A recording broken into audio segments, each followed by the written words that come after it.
We interrupt this program to bring you a special news bulletin. Interrupt this broadcast to bring you this important bulletin from the United Press. Bring you this important bulletin from the United Press. This is not a test. Every Tuesday, the Journey into Comics Network will bring you The Poor Rapport, your one-stop podcast shop for everything news and topics of personal interest. I am your host, Andrew Poor, and you can hear me every Tuesday. The following is a Journey into Comics Network production. Ladies and gentlemen, you're listening to Journey into Comics, the podcast about everything nerd, with your hosts, Nate Phillips and Brandon Stone. We've come a long way from the Prime Minister's exploding cake. Or have we? What's up, ladies and gentlemen? Welcome to another episode of Journey into Comics. It's episode 168. I'm your host, Nate. Today, joining me, my very special co-host for the day, because Brando is out. We'll be talking about that here very soon, but I'd like to welcome to Journey into Comics. Welcome back, Veronica. How's it going? It's going really well. How have you been? I'm good. Thanks for having me. Always. It was one of those situations where, and I said we were going to talk about it, so we might as well just bring it up at the start of the show. Some stuff happened in Brandon's life that kind of moved his schedules around. Mm-hmm. Some stuff happened in my life that kind of moved my schedules around this week. Mm-hmm. And then the show kind of almost fell apart. And I was like, no. There are multiple options. There are multiple things that can be done. We have a whole network of people I can pull from. I want to do an episode with V. We haven't been able to do, I don't think we've done it just a you and I Journey into Comics episode. No, we haven't. Lots of foodies. We did the Voice of Survival together with you. Mm-hmm. Yeah. That was an awesome interview. That was fun. I really enjoyed talking to you and learning more about you and that. But so today we have some stuff on the docket. Yeah. In the middle of this episode, lots of nerdy stuff. We're going to have a crossover, and it's almost going to be like a newborn Incepticast, because there's going to be a podcast within this podcast, but it's not a full podcast. It's actually just going to be a breakdown from our cohorts. I messed that word up, apparently. Yeah. Cohorts. Our cohorts, Brando and Mike from Game Addicts Podcast, they also did a breakdown review of the Avengers Infinity War trailer. We're going to be doing that just in here in just a short second. So what'll happen is, after we're done talking about Infinity War, mm-hmm. Brandon and Mike are going to come in. They have a whole little segment, full segment. They'll talk about Infinity Wars. We'll come back and we'll just keep kicking this thing in the ass. So let's just get down to it. You just rewatched the trailer. Mm-hmm. I don't know if you know this. Avengers Infinity War, record holder. Most plays in 24 hours on a trailer in history. I do know that, and I know that because you told me right when before it happened. The podcast. Yeah. It was 230 million downloads or views. That's crazy. In 24 hours. I know that when I was tracking it, the day they released it, which was last Wednesday, it was weird because I clicked on it, and in the morning, 20 minutes after it had been up, it was at 457,000. Mm-hmm. And I was like, okay, that's pretty quick. Okay. And then I checked back again, and it was 13 million. And I was like, wait, what? hold on. And I think before I fell asleep that night, on YouTube, it was showing at 39 or 40 million. Mm-hmm. And then the Facebook, they also posted on Facebook we shared that on Journey into Comics. And it had on that 79 million. And now today, the YouTube has 79 million. I don't know where the Facebook one is at. But what did you think of this trailer? Well, I'm excited for it. I'm looking forward to this movie. I've been a big fan of the Avengers and all of the movies that they've done for a long time. I mean, there's a couple of clunkers in there, but Iron Man 2, Iron Man 3. I was going to say Thor. Thor is good. The second one is Thor super 2 forgettable. Was definitely forgettable for me. But, yeah, I like the trailer. I'm looking forward to it. It looks good. What do you think? I think it looks amazing. Strangely enough, though, this did not... I'm going to sound like such a kind of a dick right now. Mm. This did not hit my expectation note like I wanted it to. Why? There were a couple things I was just like, oh, come on. I really don't like the look of Thanos. I think they just And they've been teasing it for so long. But think about it. When they started, and look, the Russo brothers have come out and discussed why he looks this way, and we'll get into that in a second. But so in the first time we see him was at the end of Avengers, and he's got the headdress on. He just turns and smiles at the camera. The second time we see him is Guardians of the Galaxy. He makes a couple appearances. Oh, he also made an appearance at the end of Age of Ultron, getting the Infinity Gauntlet. They had that as a post-credit. And he's always been wearing the armor. Well, the Russo brothers are like, this is a spiritual journey for him, and he feels like in getting the Infinity Stones, he doesn't need the armor because it's his spiritual journey, and he's been destined to do it. Okay. So they made him look dorky as shit. He looks like Stone Cold. Like that. People on the internet have been talking about. There's a million memes. That was the craziest thing. The Thanos memes blew up so hard. Oh, I bet. Like, have you not seen them? Not really. Oh man, I feel like I should pull them up during the break and just give you a little laugh. But we're gonna break down this trailer in some great detail here. You know, it opens up with a shot of Earth, but Earth is kind of orange colored. That's not a good sign. Usually, no, that's not a good sign. We've got the original Avengers speech from Nick Fury talking about bringing a group of extraordinary people together to handle the situations that others couldn't. As told by the Avengers. Which I loved that. They're each individually saying a line, and it's kind of somber. It really sets this tone, you know. We see New York. I love seeing Spidey. Oh, man, he's got the spider sense. We should mention that right away. They don't shy away from it. The hair on his arm raises, and he immediately looks directly to this crazy circular thing in the sky. Yeah. Which later we see him actually on. He does like a backflip on it in the iron spider suit, which I think looks fucking dope. It's sick. Yeah, it looks really cool. It's really great. It's weird because I have always been a huge fan of the comic book Civil War Iron Spider look, you know, the red and the gold. Yeah. And it's always been one of my favorite Spidey looks. I was always hoping that they would bring it to the big screen, and then they changed it, and I'm actually okay with this change. They did a really good job designing the suit. It looks really exactly like what I would expect Tony Stark from this universe to build for him. Totally. I really liked the comic books. I had Civil War. I read every issue of that. I love that shit. And I felt like that they were never going to be able to do it justice, that they would never make like a Civil War movie, just because I thought it was going to be too epic, and all the different, you know, companies owning different rights to different characters. I just didn't think that it was going to work, and I'm glad that it's finally coming to fruition in a way that I'm cool with. Absolutely. Because, I mean, it's different, but, you know, as it's progressing, it has to be, obviously, but I like it. It's like they've taken the core concepts of everything we love from Marvel, and because they don't own all the rights, we'll get into that in a minute. I think we're going to have to mini tangent to talk about that news. Yeah, that's important news. We probably should mini tangent. We'll definitely talk about that. But not having all the rights secured to their characters when the universe started puts them in a predicament where they can't do everything and power play all the pieces because they don't have all the chess pieces. It's like It's like playing an incomplete game of chess versus your best friend. Right, so you have to figure it out on the fly. And you're just like, well, I guess I'm going to use him in this situation. You know, that people expected Black Panther when he came into Civil War was going to be Spider-Man until the deal with Sony happened. And to mention deals and Sony and well, not Sony, but more Disney, the Disney Fox talks have heated back up. There's news coming out of Wall Street Journal and out of Hollywood that a deal is near complete.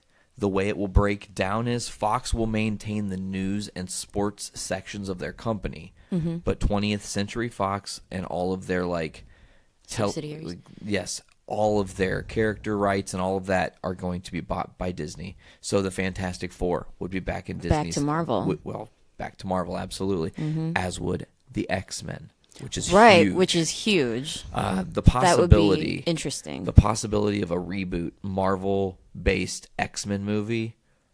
Oh man! Or a Deadpool movie with what we were talking about earlier with Spider-Man. Oh yeah, a Spider-Man v Deadpool movie would be hilarious. Like it's a spoof of Batman v Superman, but it's a lot more loving. And Tom Holland having to put up with Wade Wilson and Ryan Reynolds. It writes itself. It would be absolutely hilarious. Writes itself. So it seems like there's going to be kind of a cone of silence. We're not going to hear Disney say they are or aren't doing anything until the deal is done. And then when the deal is done, Disney will own everything under the sun. They won't own everything, but they'll own a lot of important things. It's important for them to get 20th Century Fox 20th Century Fox still owns the movie production rights to the original Star Wars 77.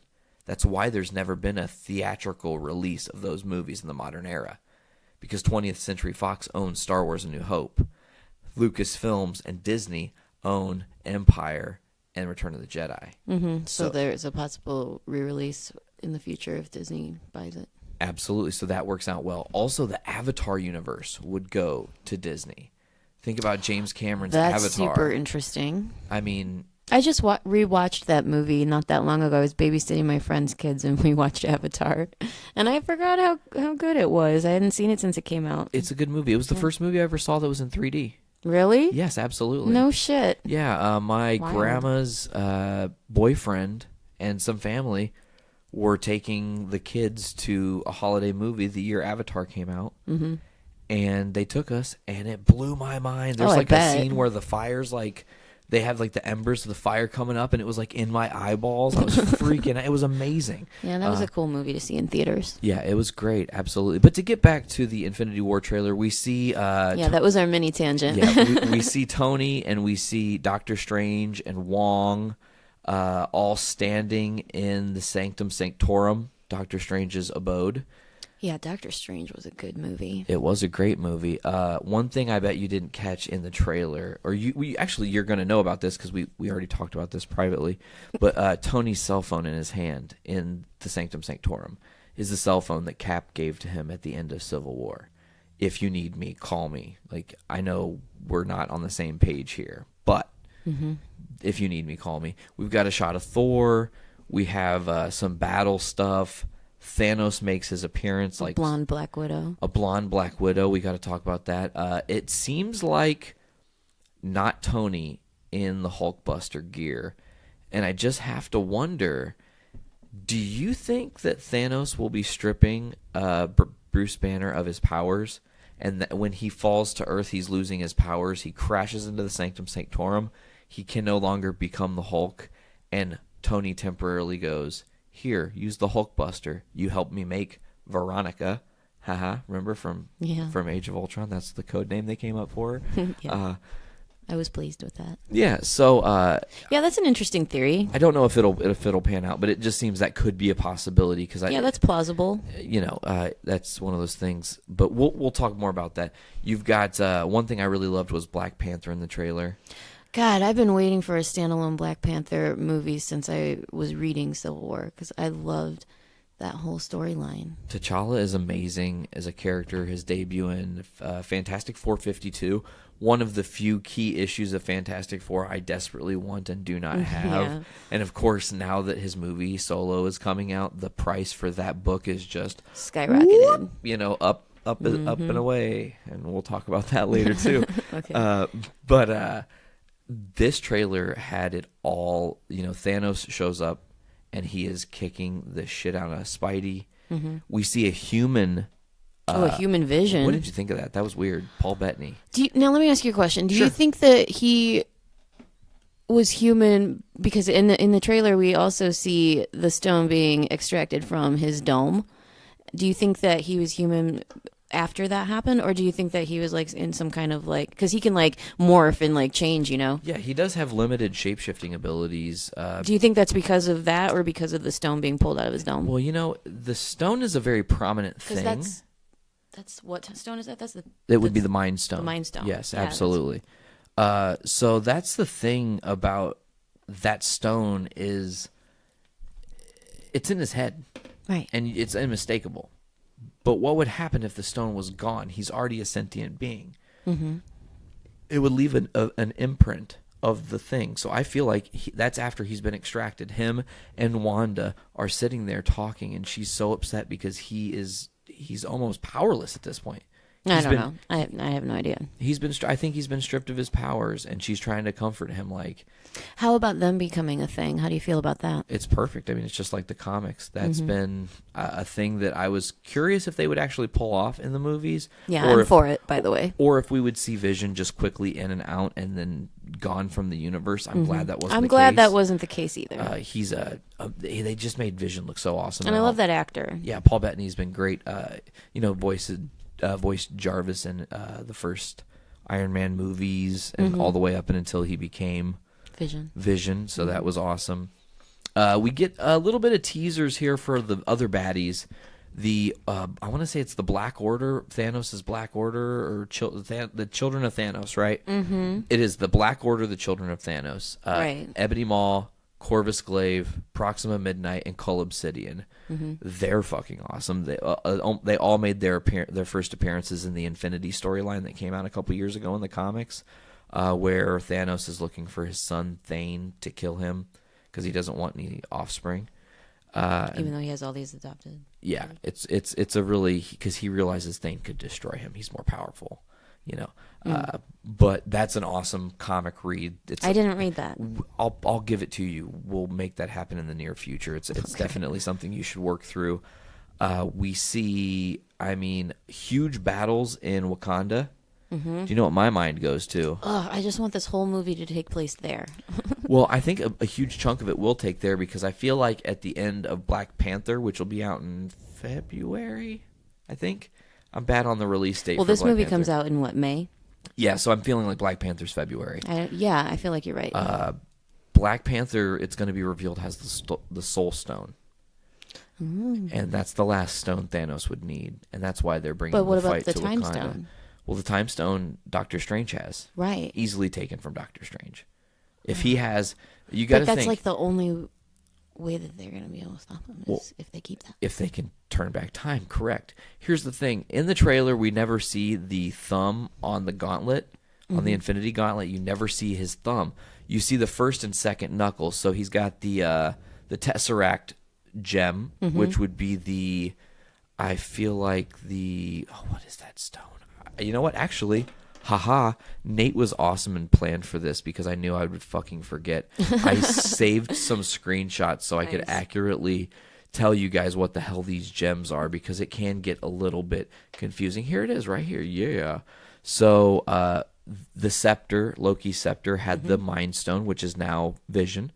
The Aether, which was from Thor the Dark World, was the Reality Stone. That's now in the Collector's possession. They give it to him at the end of Thor 2. It's the Easter egg before Guardians came out.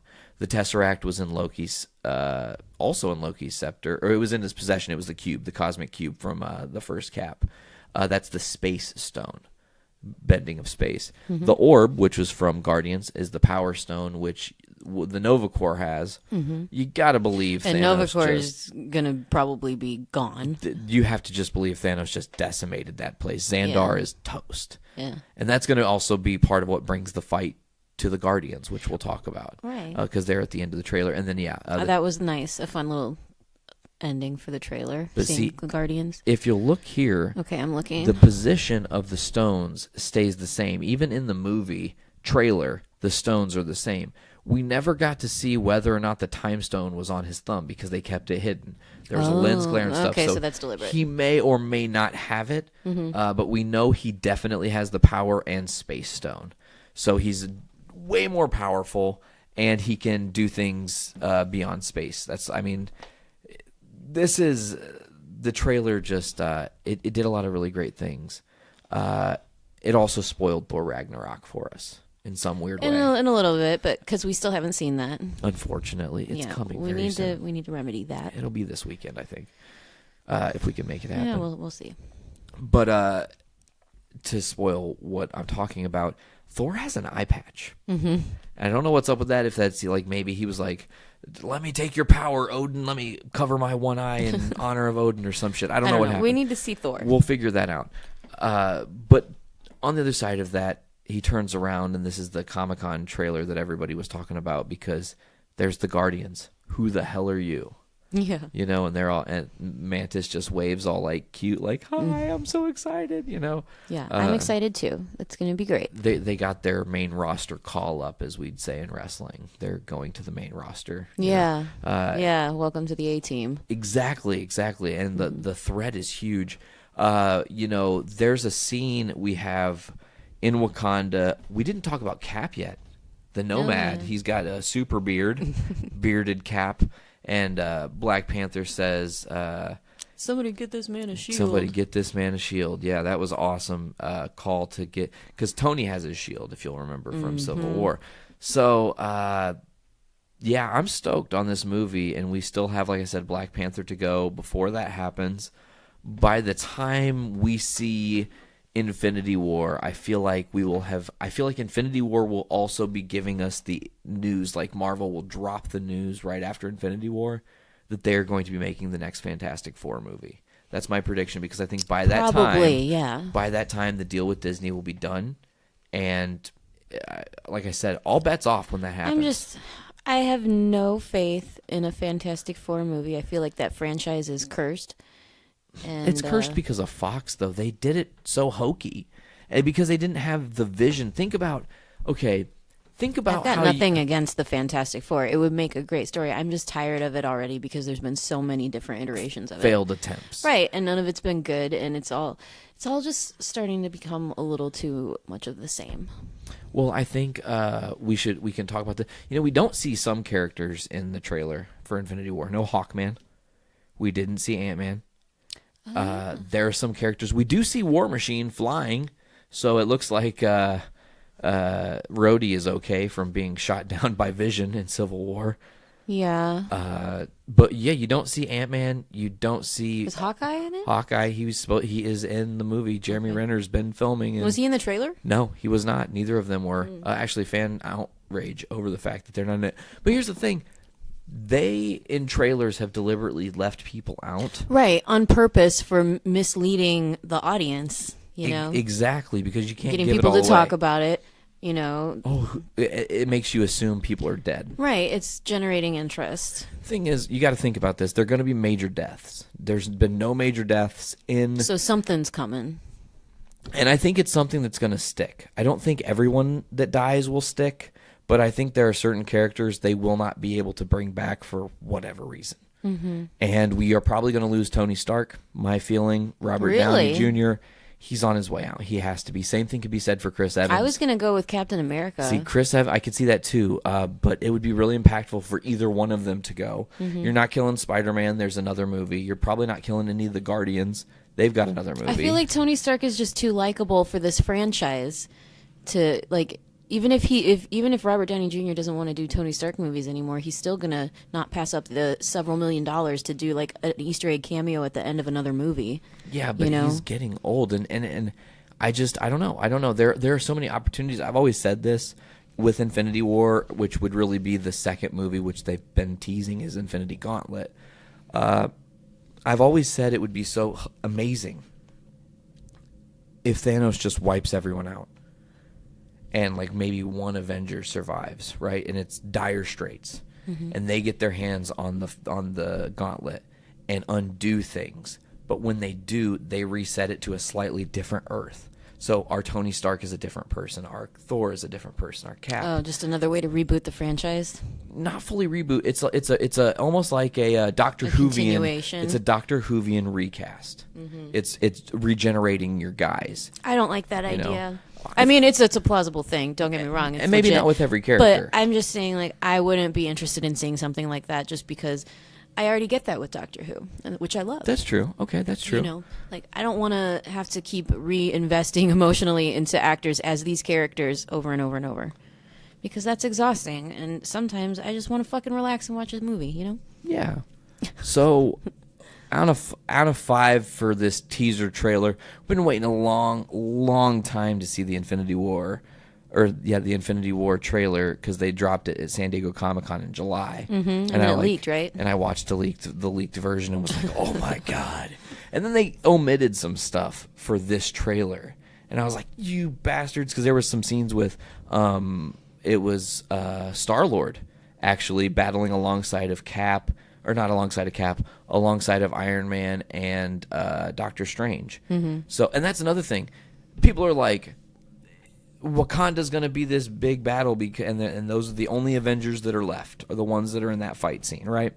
And I'm like, no. See, because here's what they don't realize. Civil War still fractured everybody. Mm-hmm. This is just off the heels of Civil War. They have to deal with Thanos, like worst timing ever. So now you've got Iron Man, who's going to assemble his team. Somehow get the Guardians. Maybe not all the Guardians, but some of them. You're going to have the Team Wakanda, which has got Cap and Bucky and Black Panther and everybody you saw there. Well, also keep in mind that trailers are, like you said a minute ago, can be misleading. And maybe some of those people are superimposed or left out or, put in on purpose to misdirect. And maybe we can't see like Ant-Man us. because he's tiny. Yeah, maybe we can see Ant-Man because he's super tiny. That'd be hilarious if you went and looked at the whole trailer through a magnifying glass and you just found him in one frame. Oh, I uncovered the secret. He is in the movie for sure. Which, another thing, Ant-Man and the Wasp, by the way. I don't know if you know this. I told you this, right? What? They described Ant-Man and the Wasp is the sequel to Ant-Man. Oh, yeah, you told me. And it has been described as Marvel's first rom-com. Yeah, and I'm on board with it, although I don't know how I feel about Evangeline Lilly playing Wasp. You really don't like her. Oh, it's not that I don't like her. I loved her on Lost. Okay. I just... Were you not sold after the first movie? I wasn't sold. See, I loved her... It was her hair. It was her styling. It was her... She was a little fake. She just looked too comic booky for me. You know who they cast to be the OG Wasp, her mom? Wait, I think I do. Hold on, let me think. Okay, think. Okay, now tell me. Michelle Pfeiffer. No! Yeah, she's going to be playing Janet Van Dyne, yeah. Oh my god, I can't wait for this movie. I secretly am in love with Michelle Pfeiffer. Yeah. And now I can't wait. Okay, I'm sold. Okay, good. I'm glad. I'm excited. So right now what we're going to do, folks, is we're going to take a little bit of a BREAK. For us, it might be a 20-minute break. For you, it's going to seem like 29 minutes because Brando and Mike are going to come in, take over, talk about the Infinity War trailer. Hopefully they cover some stuff we might have missed. I feel like we did an okay job. Do you feel like there was anything I missed? No, I think we did a pretty good job. I mean, there were some spires coming down. I'm sure they can give a more detailed synopsis of what's about, to happen than we could, but so. Well, I don't know about that. I feel like I'm pretty well versed, but okay. I think we did a great job. Just right, well, I'll pat myself on the back. Yeah, then. we should totally do some self-patties on the backies. I feel like I need to rewatch or reread Infinity Gauntlet before Infinity War comes out so I can just be fresh. That's a really great storyline. That's essentially some of the parts they're pulling from. They're also pulling from that Infinity event I talked about. Okay, so wait. Sure. What do you think about this idea? Do you think that it would be a good idea to try to get through, power through the MCU before May? Oh, yeah. Yeah? Oh, yeah. Should we do it? Yeah. Okay. I think that if maybe that should be a Journey into Comics Patreon exclusive thing that we can get some people to do and make little mini episodes for. Yeah, that's a good idea. Where we all watch each movie. We'll do it once a week. We'll pick a movie from the MCU in the order. We'll just go down the list in order. We'll all watch it individually. Leading up to the Infinity War. Yeah, and whatever in that week, whenever you can record a little something about it, 5 minutes, 10 minutes, whatever, just riffing on what you think about the movie. We'll put it together and then do a little overall review of the whole thing. Yeah, and that can be checked out on our Patreon. Road to Infinity War. Oh, what up? That was awesome. On that note. Okay, so take it away, Game Addicts Podcast.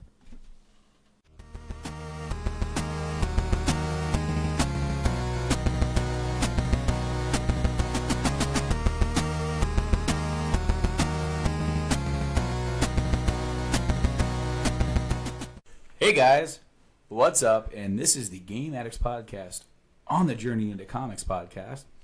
A little bit of a crossover. So can I do my thing? What's Welcome to Journey into Comics. Every time that we test the mics. Yes, every You're time. getting your sort of wish today. We're crossing over, doing a segment here. The problem with hosting and having so many podcasts going on at once is that sometimes scheduling can be sort of a bit of a problem. Yes. So as you'll hear this week on Game Addicts, we sort of discussed that we got to take advantage of any time that Mike is off work for him to be on the show, on Game Addicts over there. If you go over to GameAddictsPodcast.com to check out our show, and wherever great podcasts are available on audio, and we're on YouTube as well. Bit cheap plug there. But that's what we're doing, man. We're doing this as a bit of a crossover thing. But we're here today.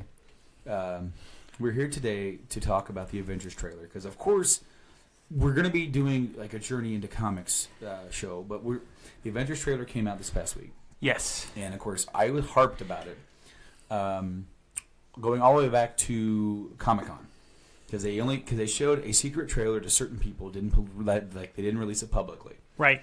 But that was when they released the Justice League trailer that got me all hyped up to want to see it. Before that, I was like, whatever, I don't care. I'll go see it just to see how bad it is. Spoiler alert, it wasn't that bad.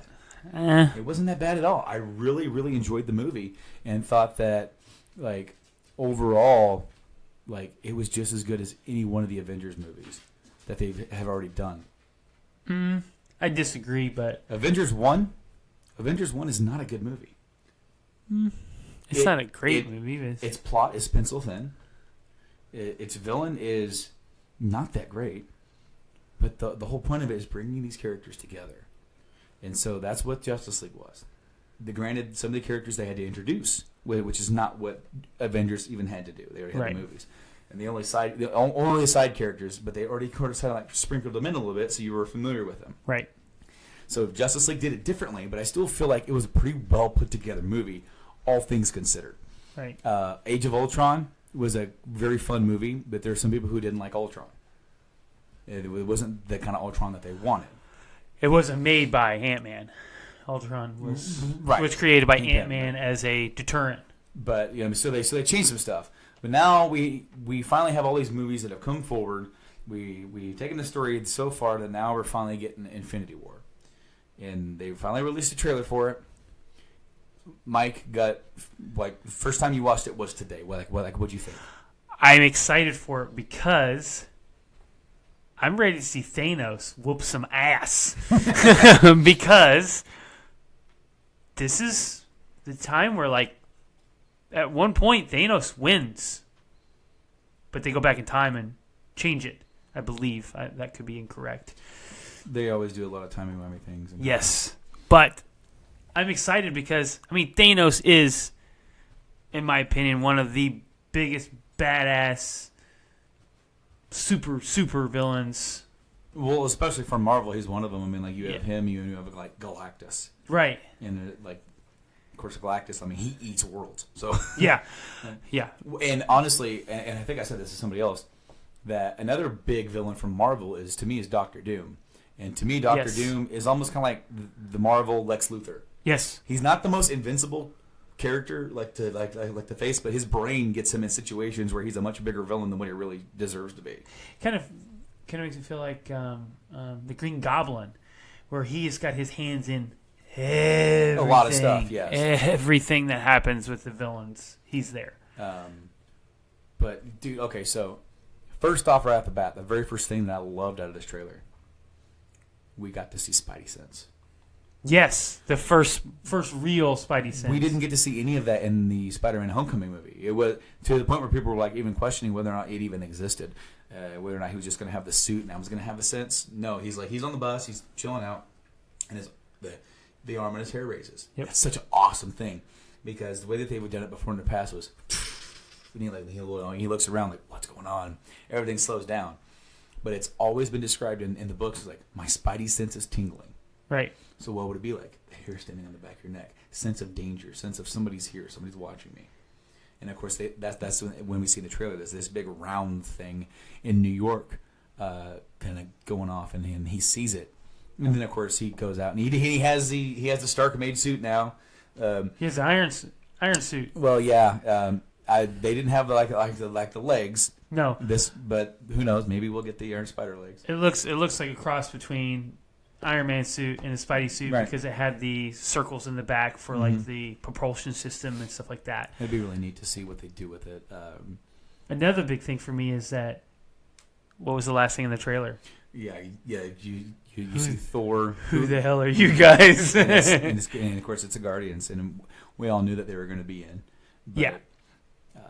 Whether that's at the end of everything or... It makes you wonder if it's not from the get-go. Right. Because we don't know kind of the sense of order of things here. Now, it's obvious that they're going to have to get Cap back in because he's on the run. Ever since Civil War, he's been kind of in hiding. So it looked like to me that and this is just what my perspective. Easy. I didn't just totally screw up my microphone here. You see Captain with the Black Panther and Winter Soldier. I don't know who the other one was, the female girl. She's in. I know that, but she's in I Black can't. Panther, I don't know if but I she's. can't Yeah. remember But you see them with an army behind them, charging forward. Not with the Avengers, but he's on his own. Yeah. So I'm wondering if it kind of like hits everybody all at once. And it makes you wonder if it's that, or if it starts off in New York and they lose and they kind of retreat. Right, but you didn't see any of the other Avengers in that specific scene. Right. So I'm wondering if it has like they get hit, New York gets hit, and Tony's like, okay, I gotta bury the hatchet. We gotta fix this now. Yeah, because Bucky is with Black Panther, right? Didn't they like freeze him there? Yes, so that he can try to break that That mind control that he has. Right. I'm really looking forward to this movie. I don't know what you do after it, as far as like the phases and everything go. I am starting to get kind of burnt out on superhero films. Right? Yes. With how many there are. Then that's not to say that they're bad. Okay. It's just what all you see nowadays. And it's just like I'm getting to the point where my general interest, how psyched up I am about them, they're not what it used to be. And I am pretty psyched for this. Of course, you're this far into the story. They're in phase 3 of their Marvel stuff. Right. So you are invested into these characters. You have all these actors who are playing all these characters. Of course, you have to expect to think that not everybody's walking out of this in one piece. Right. We already saw Vision getting the gem getting ripped from his head. And we also saw the gauntlet. The gauntlet already had 2 set. Mm-hmm. I can't remember which ones they were. And then you also saw, Doctor Strange and everybody. I'm excited. This is personally for me, and I think I want to say across most Marvel fans, this is what we've wanted to see in the Infinity Wars. Absolutely. I mean, but they, of course, they got to take their time. They got to get to it, and of course, we just had Thor Ragnarok. I haven't actually seen that yet. I have and then not in either. February we have Black Panther, and then we have Infinity War in May. I feel like Black Panther is going to show a lot of Captain. It might, but really, I think what that's going to do is that it's really going to help establish the Black Panther character and the Wakanda like the Wakanda setting and the other characters in there, because obviously their setting takes a role in Infinity War, and then when we get to that movie, we're already gonna it's going to only be a few months removed from seeing Black Panther. Right. It's going to be pretty fresh, and they don't have to sit back and go, well, we're in Wakanda, we're this and this, and then this person, this is this person is this person. They're already going to be established, so they go, oh yeah, we're back here. That these are the guys who hang out here. These are Black Panther's buddies and his friends and his army or whatever. So we're already going to be well in tune to that, and I feel like that movie. That Black Panther's plot is obviously not going to play. It's not going to play a role into leading to Infinity War, right? But it's going to be like a character piece, really helping establish what's going on with him and his part of the world. That way, by the time we get there, it's less that movie has to do. Yes, but then that sets up more stuff in the future for Black Panther if they want to do like another movie with him, or they've already said they got Ant-Man and the Wasp coming down the line. Yeah. And then Nate posted something. Nate, what did you post? He posted something, and I can't remember if it was in the messages. I'm gonna have to search for it. Good luck in the messages. No, no, he shared it through the Facebook page. Oh, okay. It's one of those movie timeline things where they have. Like, oh yeah. Where what's coming and. Yeah, but it's not legit because some stuff here they don't have the rights to yet. Yeah, that's you. Yeah, I know what you're talking about. And I have to wait for stuff to load. Man, we have a lot of podcasts. Yeah, we do. There it is. All right. So this is what Nate has been talking about for a while, the Secret Invasion saga, and that's where you have these aliens who have taken over. I'm just smacking the crap out of my phone. What is that with you, Mike? I don't know, man. I'm just going to beat the crap out of it. Where they've taken the role of characters. So it's like the person that we know as Tony Stark may not have ever have been Tony Stark. So we're talking about an alternate universe. No, we're talking about people who basically impersonating people. So therefore, you can recast Tony Stark as like a different guy. Huh. Where it's like, I'm the real Tony Stark. That guy was never Tony Stark. So then Robert Downey Jr. was never Tony Stark. I don't like that. It's a way around it. I know it's a way around it, but come on. He's done a fantastic job. Oh, no. I get you. But it's just like, for these people who want to get out of these roles and say, I'm done. Right. Without it's a way to recast them without just having a new guy show up. Right. All right, so here's the supposed movies or whatever. We have Nova, Doctor Strange, Illuminati, Black Widow. So now they do 3 movies every year. This past year they did Guardians 2, Spider-Man: Homecoming, and Thor: Ragnarok. Right. So then, so this would be after Infinity War 2. This would be like going after that. Okay. So then we have the Unstoppable Wasp, Guardians of the Galaxy 3, the Fantastic Four, which they do not have the rights to yet. Yeah, but I think they are working on that. There is the rumor mill, buddy. I just posted yesterday, and they said that the Disney acquisition of 21st Century Fox or 20th Century Fox, whatever it is now, it was dead, and now it's back up and moving very fast. I'm thinking they're going to take it. Then we have the Mighty Thor, which would be Thor 4.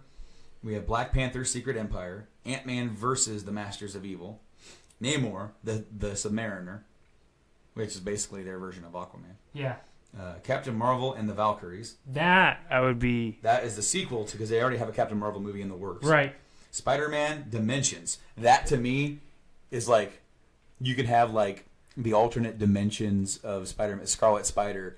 You could have all sorts of stuff going on. 2099 Spider-Man. Yeah. You could have Miles Morales Spider-Man. Miles, yep. That's what I was going to say. Ultimate Spider-Man. So you can have like all these different Spider-Mans, and like you have Warlock, the Thunderbolts, and then Avengers 5. Okay, maybe. We'll see what happens. Obviously, this isn't real, but I mean, it's if they get control of 20th Century Fox, here's what Disney's going to own. Everything. Fantastic Four, the X-Men. Which, please, I hope to God they do it. I am going to miss Hugh Jackman. May you rest in peace, Wolverine. You are Wolverine. You know what? I wouldn't be opposed to a comic book style comeback for that. Yes. Just to have him in with some of these other guys. Right.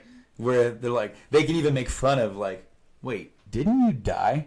And he can say, I've died a lot. Yes. And that's all you would ever have to say. But then, of course, they're going to own Deadpool. So, speaking of Deadpool, since I brought that up, so on Netflix right now, I know this is completely going off a tangent here, but they have the Chill with Bob Ross. Mm-hmm. Johnny wanted to watch it because of the Deadpool video. So we watched it, and then we had to stop halfway through after he did the where he beats the brush off. Beat the devil out of it. And we had to stop and watch the Deadpool thing, and it's spot on. Oh, man. It is spot on. Yeah. I am excited for that. Plus, I don't know his name. The guy they cast for Cable. Well, that's Thanos. Yeah, I know. They got the same guy. It's Josh Brolin. Yeah, but to me, he should be Cable. He looks, yeah. Yes. Yes. Also, they changed the color of Thanos from the movies to the trailer. I don't know if you noticed it, but there are memes galore about this, buddy. I didn't really pay attention that closely. All right, so check this out. All right. But I've only screened it once. Right. Okay, so in the earlier movies, he's been a deeper purple, and now he's more of a magenta. Right. And he's got a kind of like a different look to him. But in my thought is that every one of those scenes that he's been shown, he's been in the dark. Right, yes. So, like sitting on his throne, and I don't know what plane he's in, whatever plane he comes from, but he's sitting there. All right, so I'm trying to find these memes. Okay, so here's the difference. Yes. There's the 15 where we last saw him. Yeah. No, he was bright. That's a bright color there, so I'd be incorrect. Yeah, he's a little bit more of a magenta, but people are now making fun of Thanos, and some of these memes have been absolutely fantastic. If I could get some of these to load, so that way Mike can see them here. Oh yeah, here you go. Here's one as Homer Simpson eating a donut. That's awesome. That is awesome. As a minion. Shrek. Hank Hill. That one's good. Whoever did that, that's really good. Yeah, I've actually seen one where they have him as. Oh, here you go. Here are some of the best ones that they've come out with. We gotta wait for it to load. It's over there at our friends at comicbook.com. And Bruce Willis. Yes. They put his head on Kurt Angle's body for a box of Wheaties. That is awesome. Well, they scrunched his face up with that one. Him doing the whole like little salt meme. Yeah, salt meme, and he's dropping the stones on like onto the gauntlet. That one's funny. He's a California raisin. Yes. The Homer one. Oh, him as the dude from Pawn Stars. That actually looks really good. I got a buddy who's an expert at Infinity Stones. Or at Infinity Stones, let me give him a call. Yeah. I could probably the best I could do is $50. The best I could do is $50. I saw one where it was Stone Cold Steve Austin. Oh, that'd be a good one. He's like, where he had the Austin 316 shirt, said Thanos 316. He's like, I'm about to open up a can of whoop ass. That is awesome. But I'm looking forward to it. I really am. Even though, as I said, I've got some fatigue where it's just like, man, it's just. I'm getting tired of because I can't go to the movies all that often, man. Having a kid, having a wife, it's like we're gonna have to struggle to find a way for us to go see Star Wars here in a few weeks, which is only a few weeks away. No, holy crap, dude! I'm jittery. I'm jittery. Because I am so excited. This can be, as we all know, The Empire Strikes Back. Best one there's ever been of Star Wars. This has the potential to be that movie in this series. They're definitely going a little darker with it. So I know, and I'm okay with that. I am too, because a lot of times your second story in a trilogy you can do that. It could be more of a character piece. It doesn't have to move the plot forward so much as it is. As a more of a character piece, and it can go darker. All you got to do is look at the Dark Knight from the Dark Knight trilogy. Yes, that middle movie is considered the best because it doesn't really. It's more of a character piece for Harvey Dent, and for Joker, and Batman's kind of in the background a little bit. His character moves forward, but Rachel is she's really heavily involved with that plot. But then also look at Mass Effect 2 in that trilogy. You have the first one, which establishes everything. Everything's already mostly established. So in 2, you get to run amok, and you get to just build your crew and have this really wacky, insane cast of characters that you get to play around with. And then in 3, of course, they got to try and tie it up, and there's that. But then you look at the Star Wars trilogy, the original, and you have the first one establishes everything, and the second one just awesome character piece with Luke training, with Han and Leia coming together, and then them having to spend all that time together, then with the stuff with Lando, and all that kind of stuff, and then of course you get to spend more time with Vader and him being in charge. Yep, and get to see what he's like and how cutthroat he can be. So it just that movie is a character development piece. That is what it is. Yeah. It is a movie of character development. Here's where everybody's at. We're moving forward with them. Exactly. More stuff with Boba. Yeah, a little bit. At the you get a little bit there. He's in Clown City. He's there, but you never really all the stuff with Boba was all kind of done in the background, and then you learn more about Boba and then his dad in the prequels than you do in the entirety of where he's at in the trilogy. But I agree with you. This movie has a lot to live up to because everyone was so stressed out about The Force Awakens not being the prequels. Yes, and it wasn't. And but I always hear a lot of rabble about, well, it's basically the first one. Episode 4. Because they've got a new Death Star, and they got to take down the Death Star, and okay. So episode 1, you have these Jedis that are on a mission, and they find an alien or a companion. Could be an alien, or in some cases a droid. Then they get stuck on a desert planet. And they find a kid.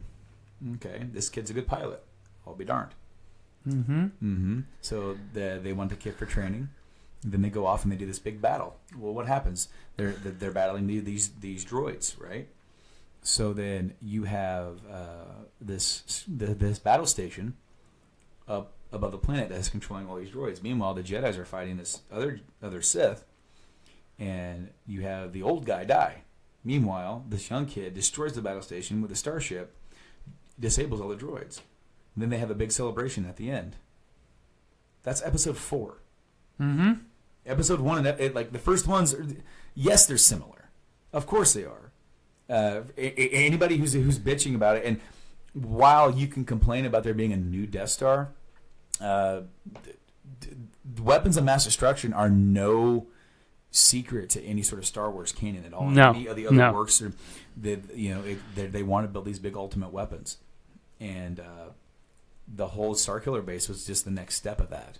Right. And then they stopped it. So now you're gonna have to fight the First Order without that super weapon, and them coming at you in full force.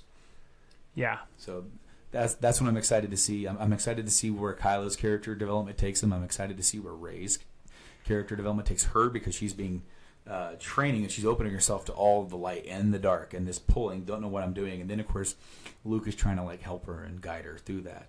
And he's has his own struggles with the light and the dark as well in the past. So he knows all too well about that. Right. It's going to be exciting.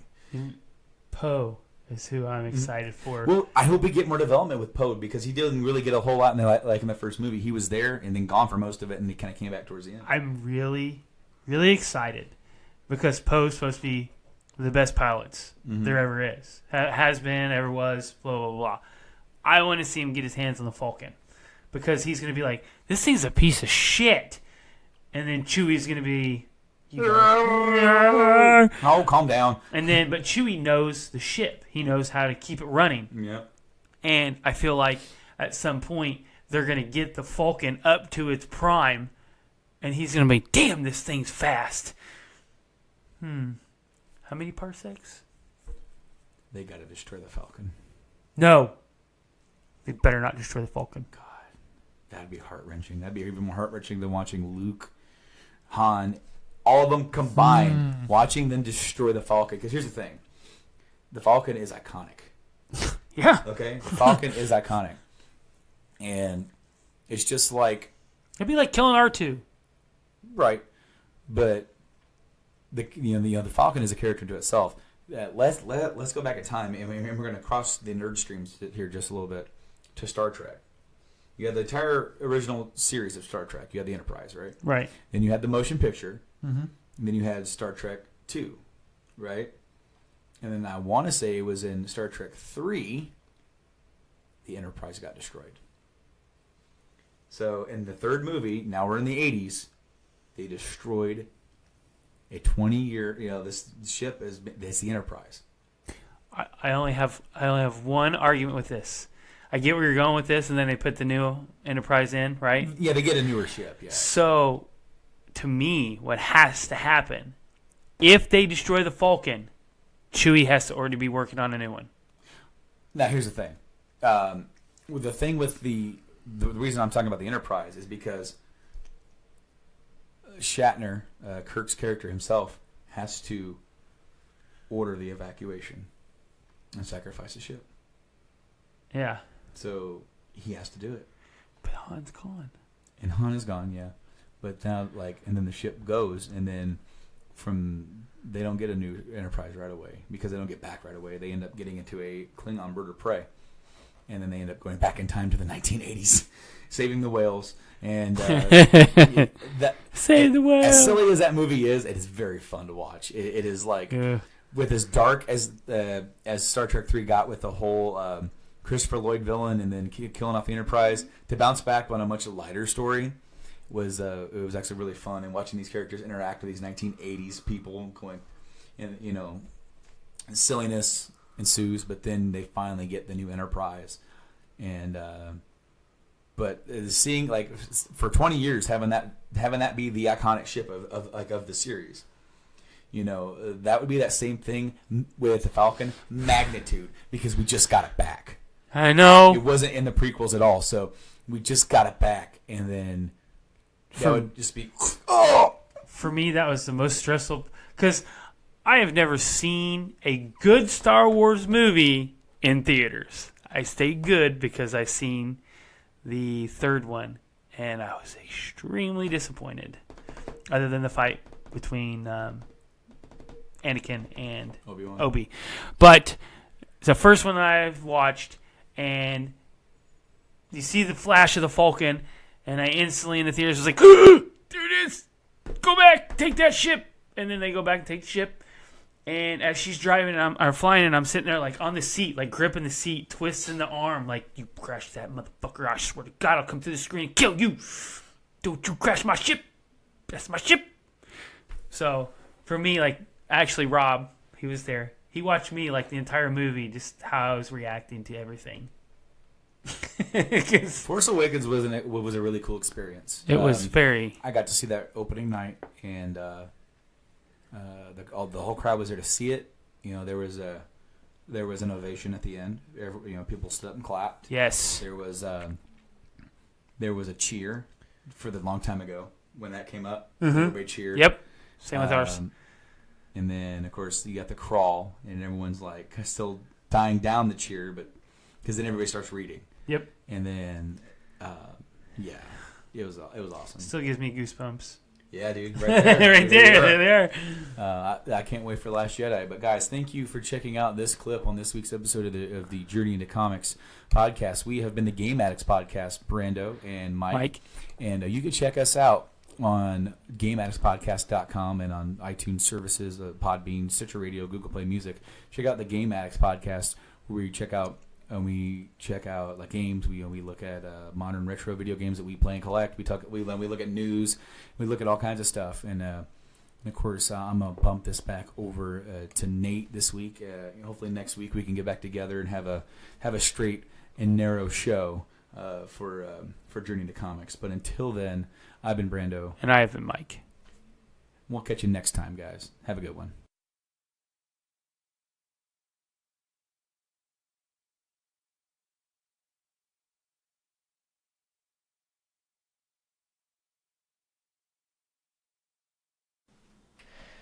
And we are back, ladies and gentlemen. Welcome to the Game Addicts Podcast, the show where we talk about the modern and retro video games that we play and Holy wait a minute. Shit, I'm on the wrong show.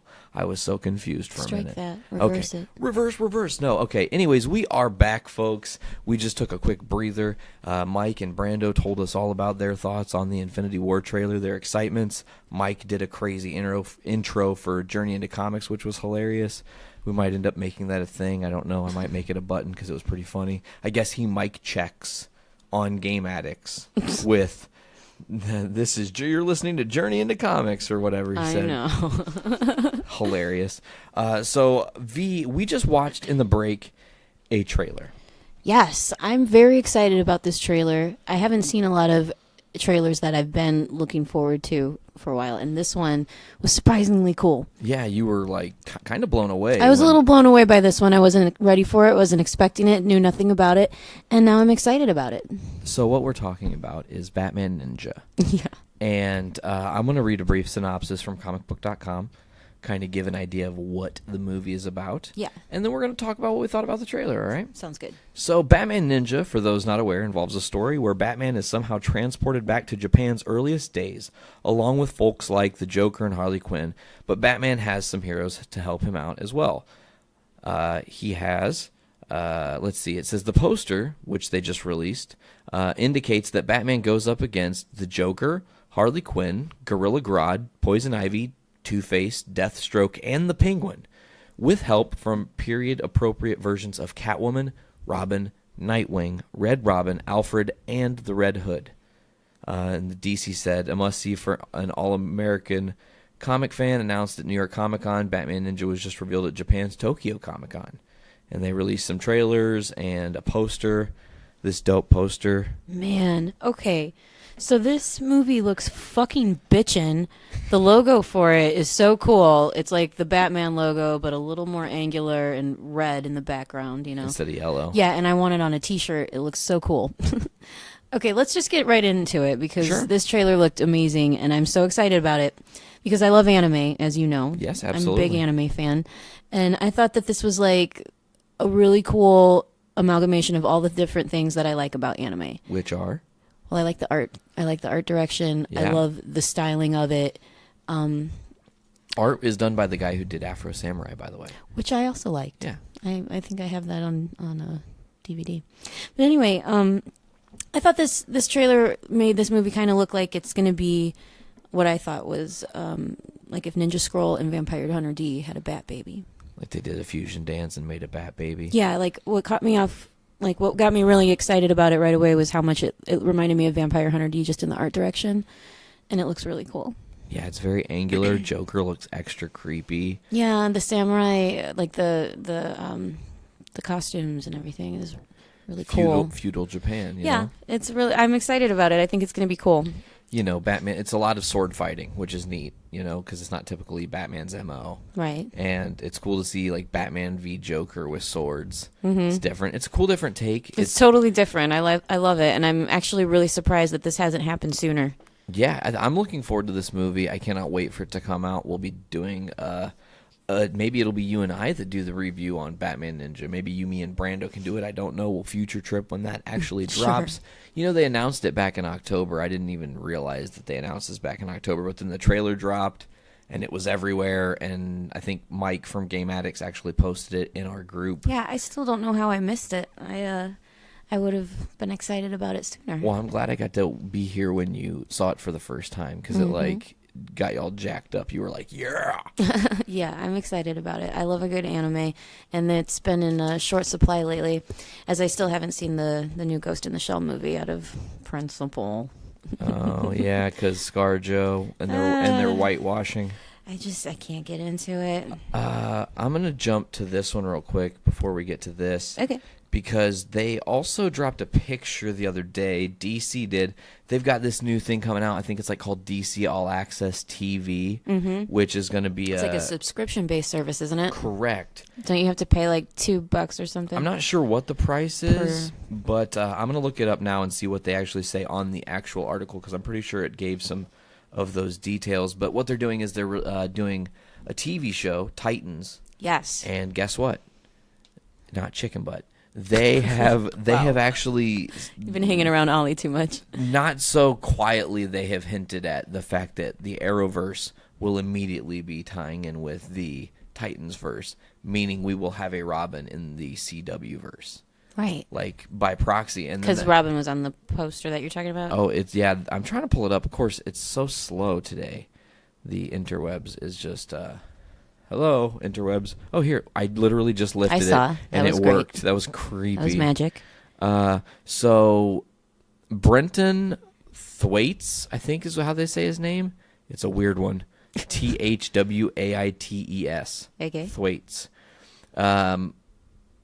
They showed some pictures of Robin, or of himself as Robin.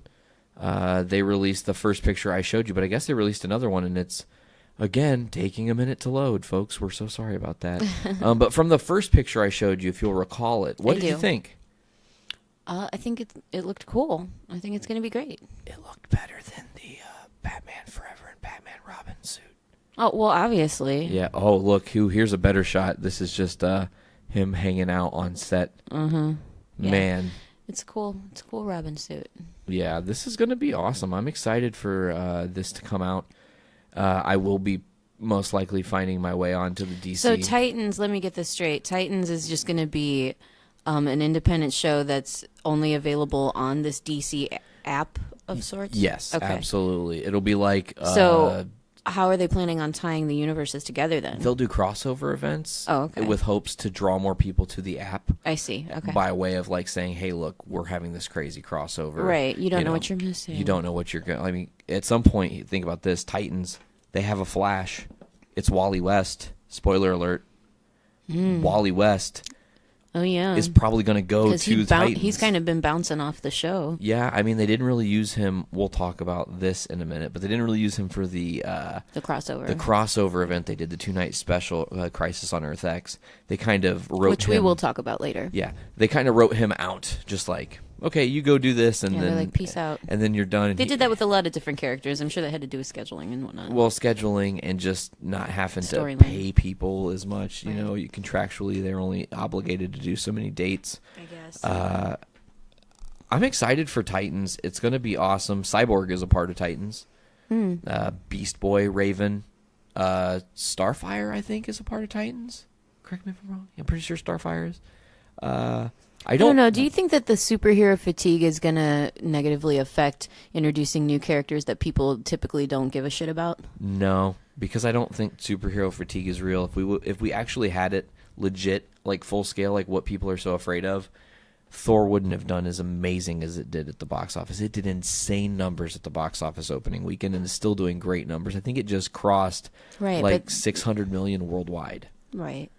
And I think that's for different reasons, because it wasn't a typical Marvel superhero movie. They went a different direction after the success of Guardians. But Marvel's like 21-0. They've not struck out yet. They've had #1 movies for every single one of the movies in the MCU. Which we can't really say for DC, huh? Exactly, and that's a crazy thing to think about. But I'm going to jump back to this one now. This is the other thing I want to talk to you about. You have no idea what this is. Speaking of TV shows, there is a Watchmen TV show that's being developed. Do you know? I do know. Okay, but I bet you... I loved The Watchmen. Yes, okay. Zack Snyder directed the Watchmen movie. Alan Moore wrote that was the a Watchmen book. melancholy motherfucking movie, wasn't it? Yeah, and the book is just as melancholic. I know. And Doomsday Clock has been great so far. You need to read episode 1. I haven't read any of that yet. It's only the first issue. Oh, okay. We just reviewed issue. I just said episode, but we just reviewed issue 1 on last week's Journey into Comics, 167. Go check that out. But there's been a sort of spoilery lead on who is playing Doctor Manhatten for the television Watchmen series. Really? Mm-hmm. You're not going to be happy. Why? Because you can't see him. No. Yep. John Cena. Yeah, he posted. What? He cryptically posted just the Watchmen smiley face button on his Instagram a couple weeks ago. Why does wrestling have to permeate everything in my life now? Hold on, relax. It's okay. And then a couple days ago, he posted a picture of Dr. Manhatten specifically, and it would seem that would be a strong role for him to be.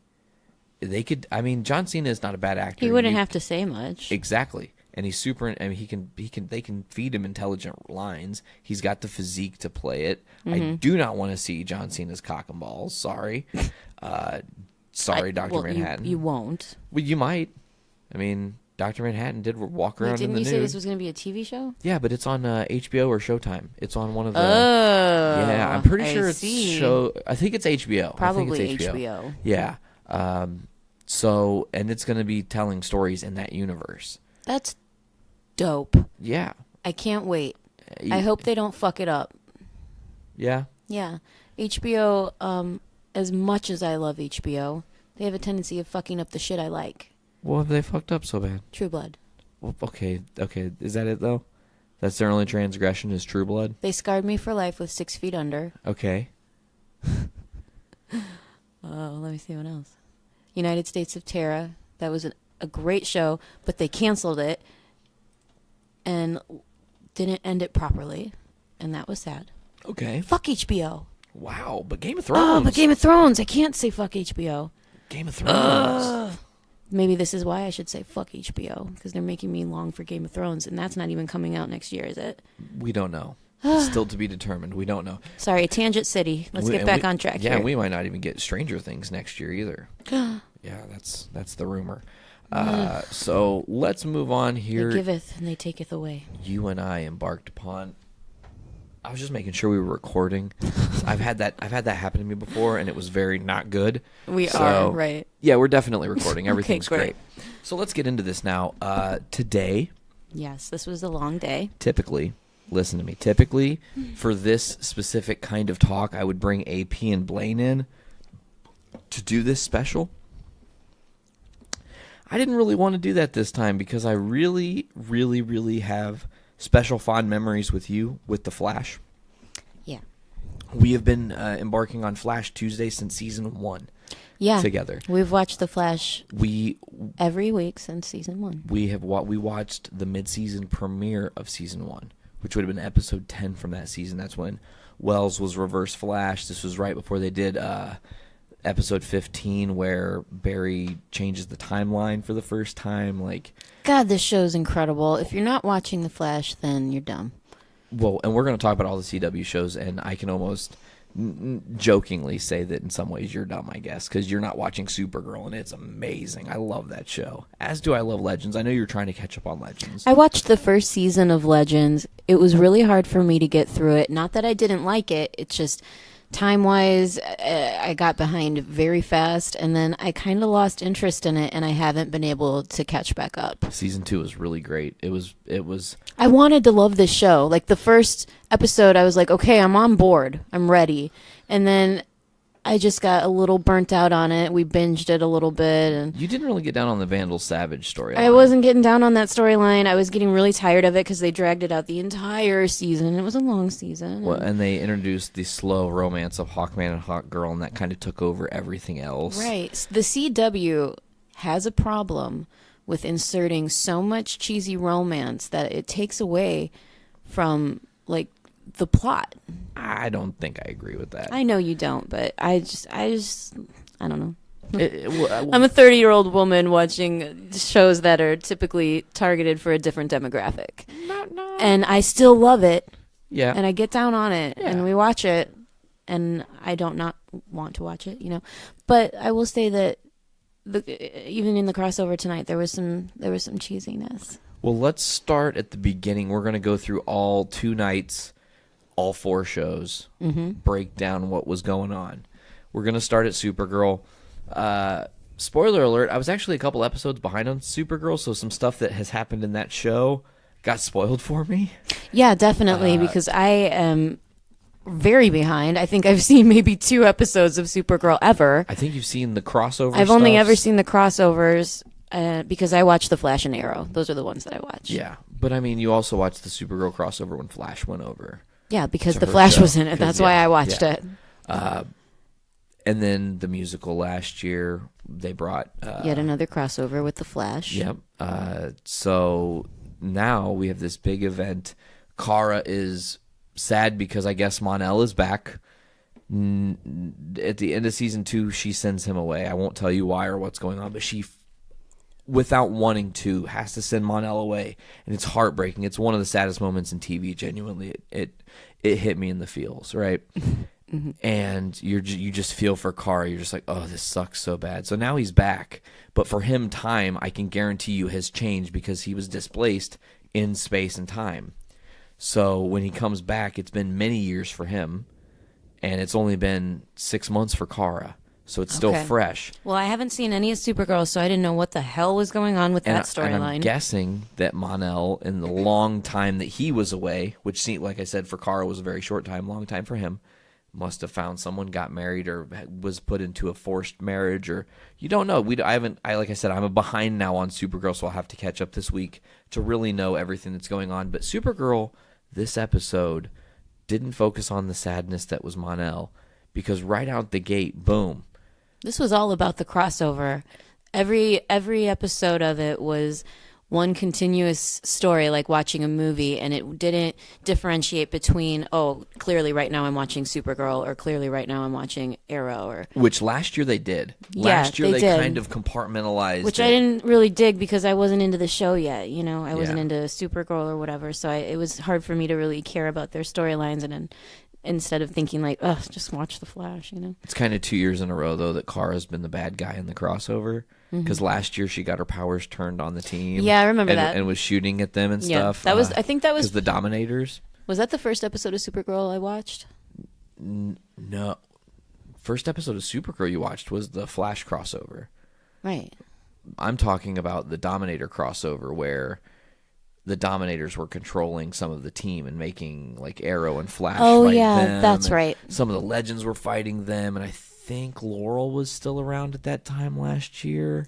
I don't. I feel remember. like We watch a lot of stuff. no, because season 6 kicked off last year with them, or season 5 last year kicked off with them unveiling the statue for Laurel. Right. And the Right, and the right. new team is built. So that crossover did not have her. So now this year you've got a whole different setup. It kicks off in Nazi Germany, by the way. in some form of Germany or Nazi somewhere. Right. Earth X. Earth X. As it were. Yeah. Earth X is a totally different Earth, as we've come to find out there are 53 alternate Earths in the universe. 1 through 52. Right. And then Earth there's X. And then there's Planet X, which is a place so terrible they can't even give it a name. Because it's the one universe where the Nazis did win World War II. Right. And they ended up controlling everything.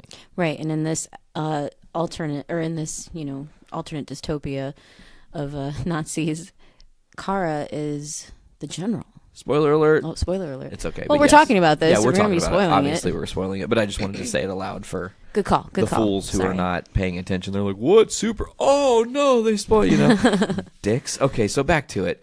Kara is, go ahead. Kara is like the general. Yeah. And then her husband is the Führer. Yeah. Yeah, so it's like all these different, doppelganger. You got the doppelgangers, you got Nazis, you got it all. This crossover had it all. So it starts off after we're on Earth X.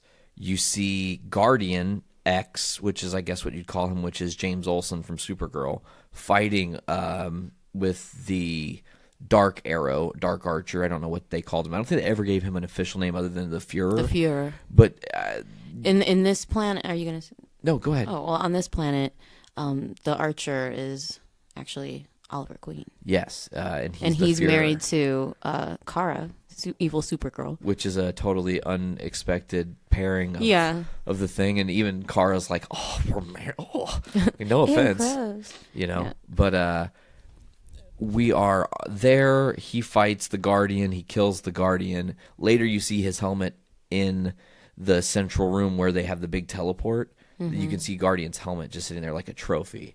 It's a little Easter egg, I noticed.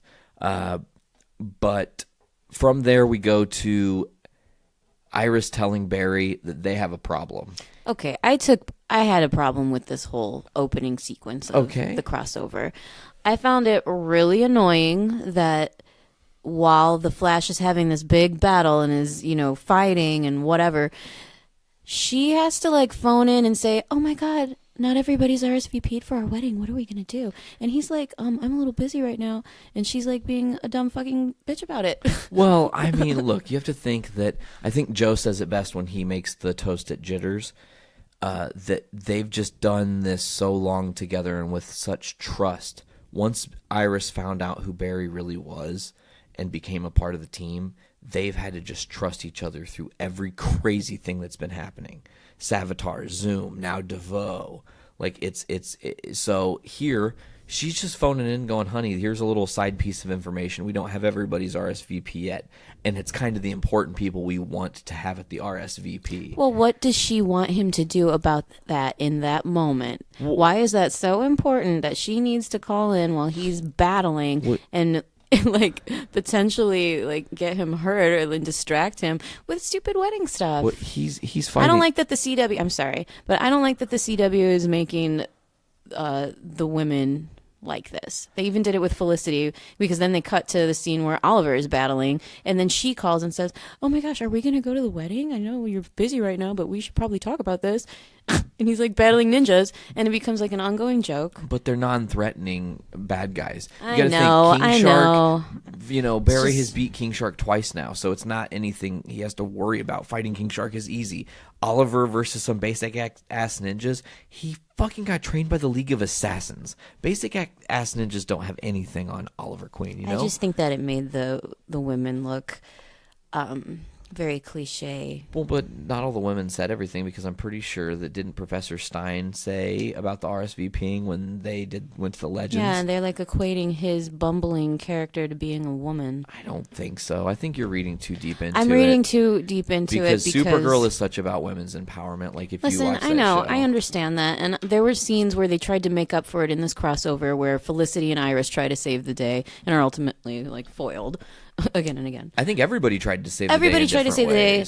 I guess my point is that there was just so many characters. There were so many different storylines and plot points that were all going on at once that I just felt like a lot of the romance stuff was just too much. There was just too much for it to be relevant in this big crisis of a storyline.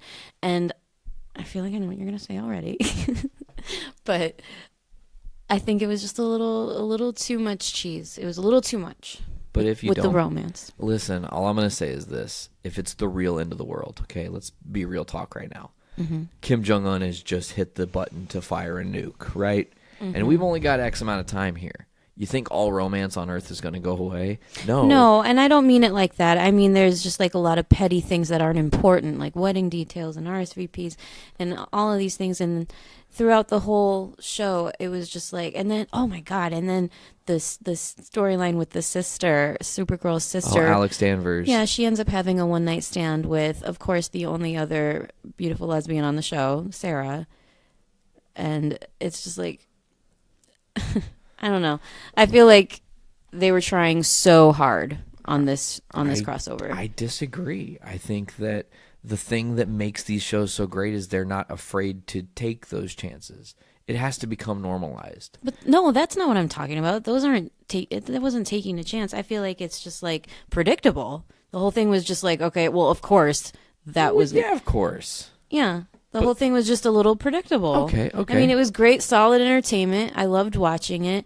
The whole thing was enjoyable. It was just now I'm nitpicking. Okay, well let's talk through. It could have Supergirl. been Let's better. actually talk through what happens in Supergirl. Okay. And not complain about RSVPs all day, because that is I'm just making a point. But it's just one tiny part of this whole thing, because there's a lot of like, it's weird because I feel like when we started this today with Supergirl, by the time we got to Legends of Tomorrow, I feel like the shows as a collective, the one giant episode that we watched essentially evolved from like one kind of a story, which was kind of cute and bubbly, to like the realest shit you can have. And it put real stakes, and things changed, and they did things that were maybe a little bit daring. You know, they had to take some risks with this crossover, and I think it paid off. To continue on Supergirl, we get to have a toast moment with, it's like the superheroes of this world all together united for Barry and Iris, and Joe has some nice words, talks about Cecile. Mm-hmm. And what did you think about that scene? I thought it was sweet. Yeah, I just... The CW really knows how to pull in the heartstrings and turn on the waterworks. A little bit. I think that if we're gonna have any complaints about this, the only thing I complain about with the CW shows is the choices of music. Ugh, I think they I do. know, right? I think that's okay. I think they just do a really bad job of like. They pick like the worst kind of sappy songs. Mm-hmm. If there could be some really good genuine songs they pick that make a moment, Mm-hmm. and they just go, nah, we'll pick this super poppy, super sappy, over the top song, which is fine, whatever, that's your choice. We get to the wedding of Barry and Iris. Finally. And after many, many moons of watching The Flash, the moment has finally arrived. We're going to get Iris West Allen. You know, it's going to happen. It's going to be real, damn it. We've got everybody's here. Alex Danvers is embarrassed. She's had this one night stand with Sarah Lance, which there was some hilariousness between those two. You know, Alex almost acts like she's just like, oh, lovely day for a wedding. Well, the weather's so nice. And then Sarah's just like, is your butt okay? Like, straight up asks her that. And then like, you're just like, damn, that's some kind of a question to ask a person. And then she follows it up with, I heard you fall out of bed this morning. So then Kara is immediately called out, like, oh, you did not, you dog. And then she's like, oh, I did, like 3 times. Yeah, but then she started panicking and was like, I've never had a one-night stand before. Well, it's morally wrong, and even though she's a killer. Okay. Okay. Chill with that. Okay. So listen, in Supergirl, the actual show, right? Mm-hmm. Alex Danvers is a very, very important character. She has been through some crazy shit. She had a fiance who was a female, whose father was like a homophobe. And they had a really dark episode that was really hard to watch. Okay? It was like intense. And Alex Danvers has mad respect for me. So her characterization and what she's going through with this one-night stand has nothing to do with it being a fucking one-night stand. It has everything to do with the fact that she is still madly in love with the woman she just told to leave. And she does not know how to exist outside of that. And she's hurting. She's hurting. And she didn't want to do that, but she got trashed. And she got smashed. And then she smashed while she was trashed. And that's that. So the wedding doesn't go as planned, though. Never does. Do you want to talk about that a little bit? Sure. Yeah, you finally think that you're going to see them get married, and then Nazis. Yeah, I did not see that coming. See what I did there? Mm-hmm. Yeah, that was good. Yeah, the Earth Xers show up, and they fry the priest. Yeah. And he's gone. I think that guy, I feel like I read, it was not a spoiler, but I read that the guy that was the priest was like some TV superhero back in the day. Like the real American superhero or something. I have no idea who he was. I thought he looked familiar from something, but I have no idea. I don't know what that show was called. I feel like I should look it up. Yeah, so he was toast, like right at the part where they say, does anybody have any objections? Oh, and then he gets shot through the heart. Of course they do, right? Now, that changes things because now all of a sudden... Now all of a sudden, Nazis. Well, but not only Nazis, the whole wedding party just watched Barry literally stop bullets from hitting them. Which they completely just was like, let's just pretend that didn't happen. Oh, did you wipe their memories? Oh, yeah. But that's the thing they've been doing on Legends, though. Well, like I said, I haven't been seeing Legends. To cover But they just made it like, they just glossed over it. Like, oh, yeah, I wiped their memories. No big deal. Because that's, to explain with what they've been doing with Season 3 of Legends, with the time anachronisms when they solve it in order to keep people from knowing what they actually witnessed, which... The great first episode of this season of Legends, they use this, but they have to wipe their memories to prevent them from knowing that history was almost altered. Right. So that's just a thing that's kind of commonplace. And I guess for you, and this is a good way to look at this right now, you're not caught up on Legends, and it affected how you watch these crossovers. Yeah. So it's good to note that if someone was jumping into this, not seeing a certain show, it may actually affect how they view the whole crossover. I really agree because I could give two shits about any of the characters on Supergirl because I don't watch Supergirl, and but it was still enjoyable to watch in the series in the crossover tonight. Yeah, so Cisco gets knocked out during the thing. Kara almost gets taken out. They capture. We don't see Cisco for the whole episode. Like he's just like he doesn't come back till episode 3, I think. Right? He's out for all of episode 2. Yeah, I thought so. Actually, maybe think he came back at the end. Because he doesn't. They wake him up in the cells. Yeah, he's in the cell. So that's after they've all been captured. Yeah, which we'll get to that shortly. You're jumping ahead. We're still talking about Supergirl. So the wedding party fights. They capture Prometheus. Which I was just like, oh my God, there's a Prometheus on Earth X. This is one crazy. One of the bad guys they all show up and it's. Go ahead. Well, and we'll get to that once we jump to Arrow. Before that, though, they lock him up in the holding cells in Star Labs. Yeah. And it's like Barry and Iris haven't been married yet. Now I want to real quick talk about the girl at the wedding. Do you remember the little girl at the wedding? Oh, I totally forgot about her. She's going to be coming up in something. I just know it. Well, there was a waitress at the wedding ceremony that was being like very familiar with Barry. I have a theory. Do you want to hear my theory? Is it their daughter?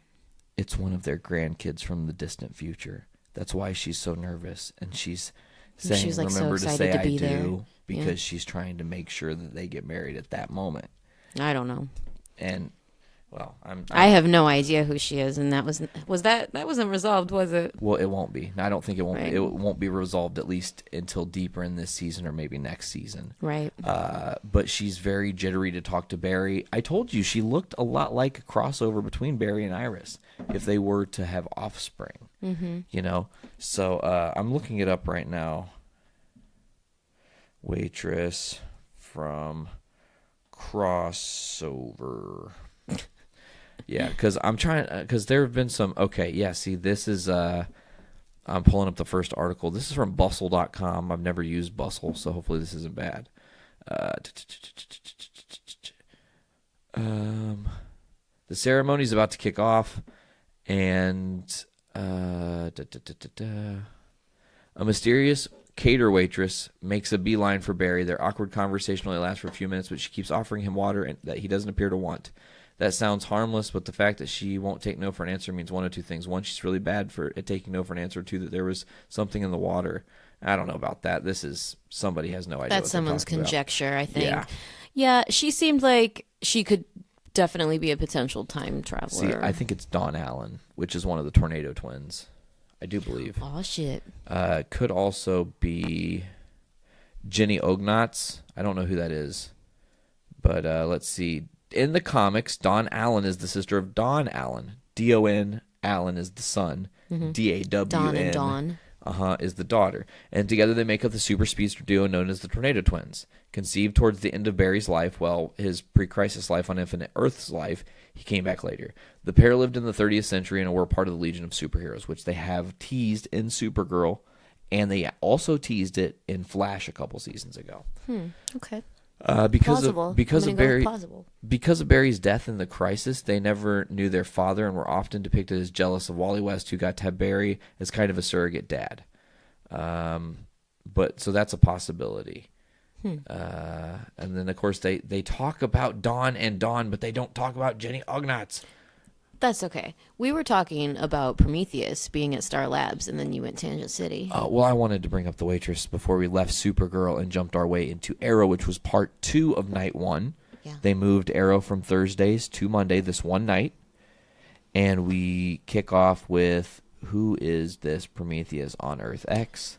It's our good friend Tommy. That was shocking to me. I wasn't expecting it. Tommy either. I was expecting alternate Oliver. As Prometheus. Yeah, because I didn't know that it was going to be like straight up doppelganger thing. I thought maybe it's just like different characters, like I was just, that's where my mind went. So just out of curiosity, before the reveal of who the Dark Archer was, were you thinking that might have been like Malcolm Merlyn or? Yeah, but then I got confused because I didn't know what the fuck was going on. Yeah, it's weird because I was confused that if it was actually Prometheus 2 for a minute. Like, I'm like, am I seeing that right? Like, right. It was a little bit difficult to depict. And then, no, but it was Tommy from season 1 of Arrow. And man, they went for it. They pulled a really dark card out here on Oliver.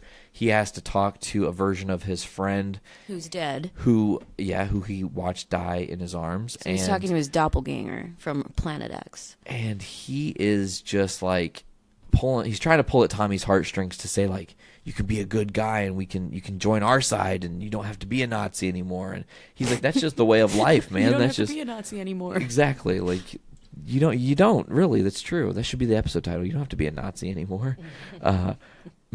Maybe not. I don't know. Yeah. But he's talking, and Tommy seems like he's buying into this philosophy for a minute. Like, but they'll kill my family, but they'll this, but they'll that. All these like scared responses that you would expect. And use that to prove a point. And then he turns on a dime, and he's just like, you're weak. Naivete would not be. It would be more charming if you weren't so weak. If your weaknesses weren't so on the surface of who you are. Right. You wear your heart on your sleeve, Oliver, and it's obvious. And then, boom, he eats a cyanide tooth and kills himself. Yeah. And just dark. He just has no. So Oliver had to watch his best friend die again, or at least a version of his best friend die again. Yeah, and that was really, really dark. This episode is still dealing with a lot of the different fallouts. You've got Cisco, who's knocked out. They say he has a concussion. He'll be out a while. Wally is tasked to take Joe and Cecile to probably Keystone, maybe somewhere else. Somewhere just safe. Far the fuck away from what's going on now. Harm's way. We've had some fun banter between not Killer Frost, but between Caitlin Snow and what's that dude's name? Rory? Oh yeah, Heatwave. Heatwave. Yeah. They have some funny moments together, talking about her Killer Frost side, which she seems to have under control now. You know, we forgot from Supergirl that Cisco and Wells made that special vial. Oh shit, we did forget about that. For Martin and Jax. Yeah, for them to cure themselves of Firestorm and separate from each other, so that way, Marty can go to retirement. Yeah, and he'll live a good life. He wants to be with his family. He wants to leave the team. Jax clearly wants to stay on the Wave Runner and be a legend.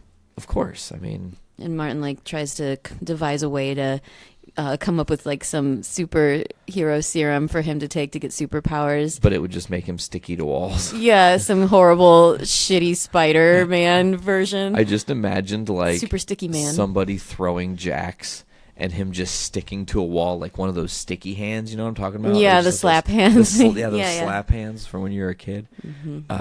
But Yeah, so that was an important plot point. we didn't want to miss that. So back to Arrow. The second episode is them tracking down where Overgirl is, which they don't know who it is. But at the end of episode 1 with Supergirl, there is the reveal that it is Oliver, it is Kara from Earth X, and Eobard From Earth 1. Okay, shockingly. Yeah, let's talk about that.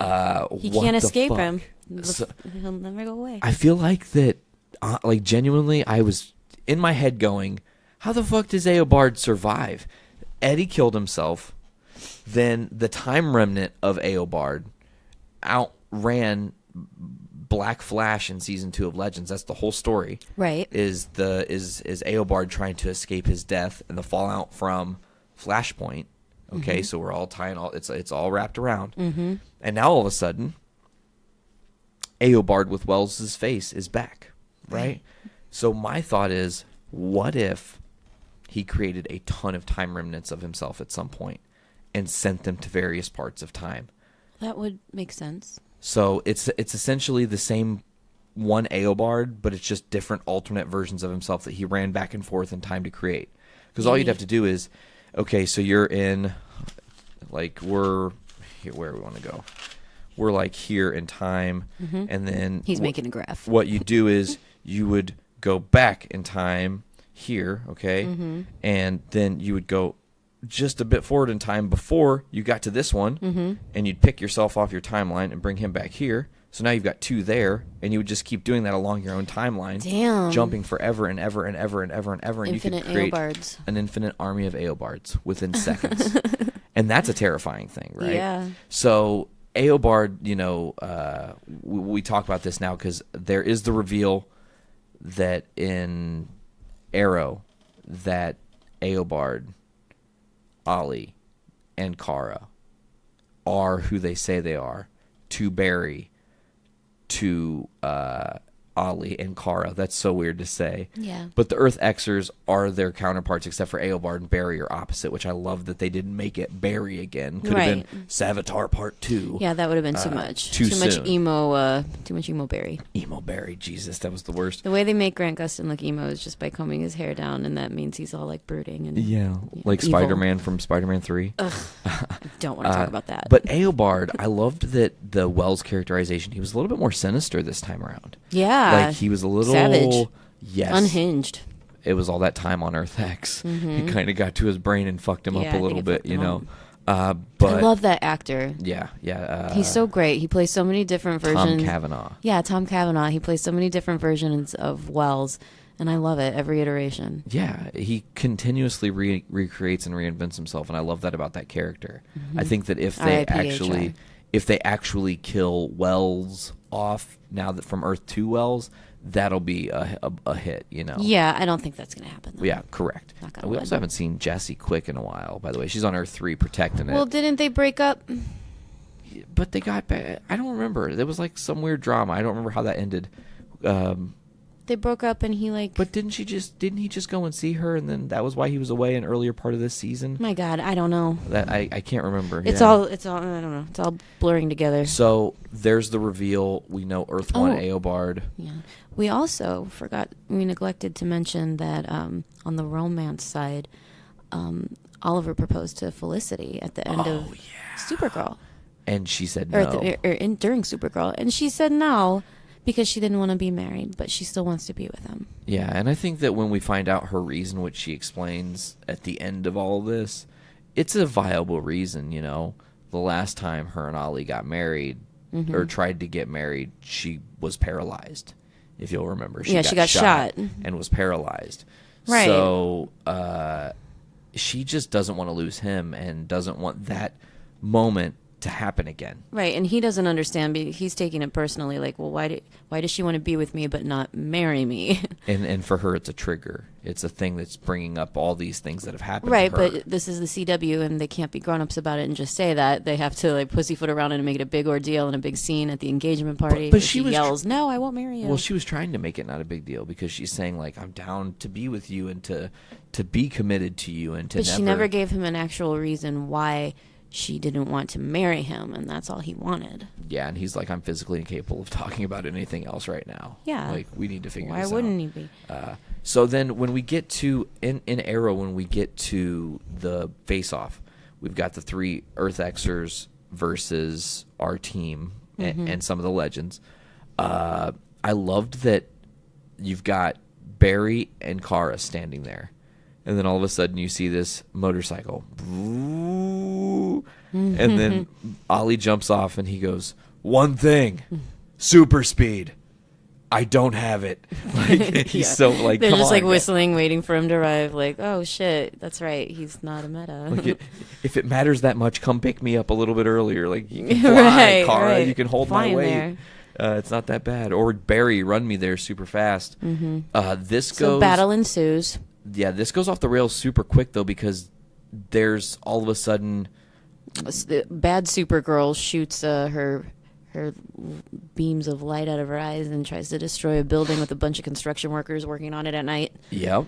And so the heroes have to go save the day, in which case the assailants leave. They escape. They escape with what they came to steal. Yeah. Oh yeah, they broke into the lab to steal some prism things so that way they can like replicate the red sun or some shit. They're trying to dampen Kara's powers. Right, We don't know why yet. They stole something to use as a weapon for later on in the crossover. So they're trying. The Arrowverse team is trying to crack the code and put everything in place to figure out where they're hiding out on Earth. They have to be hiding somewhere, right?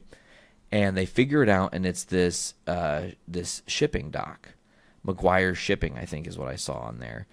And they show up, except for it's only Kara, and it's only Eobard. No Dark Ollie. He's nowhere. And there's a bunch of Nazis. And they start battling, and there's all these battles, and all this stuff is going on. And there's still no Ollie. And then at Star Labs, where you have Rory and Iris and Felicity, Cisco, they're all hanging out. Caitlin. And here comes Ollie. Dark Earth X Ollie. Mm-hmm. And he fucks it all up. I mean, he ends up putting everybody who is in there, including the Arrow team who tries to come and save the day. He puts them all in the cells down. Mr. Terrific and Dinah and Wild Dog. Mm-hmm. So they all show up. But Felicity and Iris avoided capture initially enough to send a distress signal to whatever legends are still out there. Like, it was Citizen Steel was out there, Maya, Isis, Adam. Yeah, they sent an SOS message to the legends, and then they were captured. Yeah, and the starting of the plan going awry really happens because while they are captured in Star Labs, Oliver, Barry, and company have been soundly defeated by the Earth X crew and tied down, where Metello shows up and renders them unconscious with his green beam from his chest. I'm not sure what that did, but the next thing we know when we get to the Flash, they're on Earth X. They were transported to a concentration camp on Earth X. Yeah, that was dark to watch. We jump right into that in the episode. Oh, and guess who shows up as the head honcho in charge of the concentration camp? Quentin Lance. Mm-hmm. It was kind of awesome to see him play that role. Yeah, he was good. He was a good villain, and he had an interesting interaction with Sarah, his doppelganger daughter. Right? Doppeldaughter? Sure, why not? Sure. So they have to try to devise a plan to escape this concentration camp and get back home. One thing I want to mention, I loved this because, and I was talking about this earlier, the awareness and the normality and normativity of people's sexualities needs to be a thing. Mm-hmm. The not just in America, in general, this world.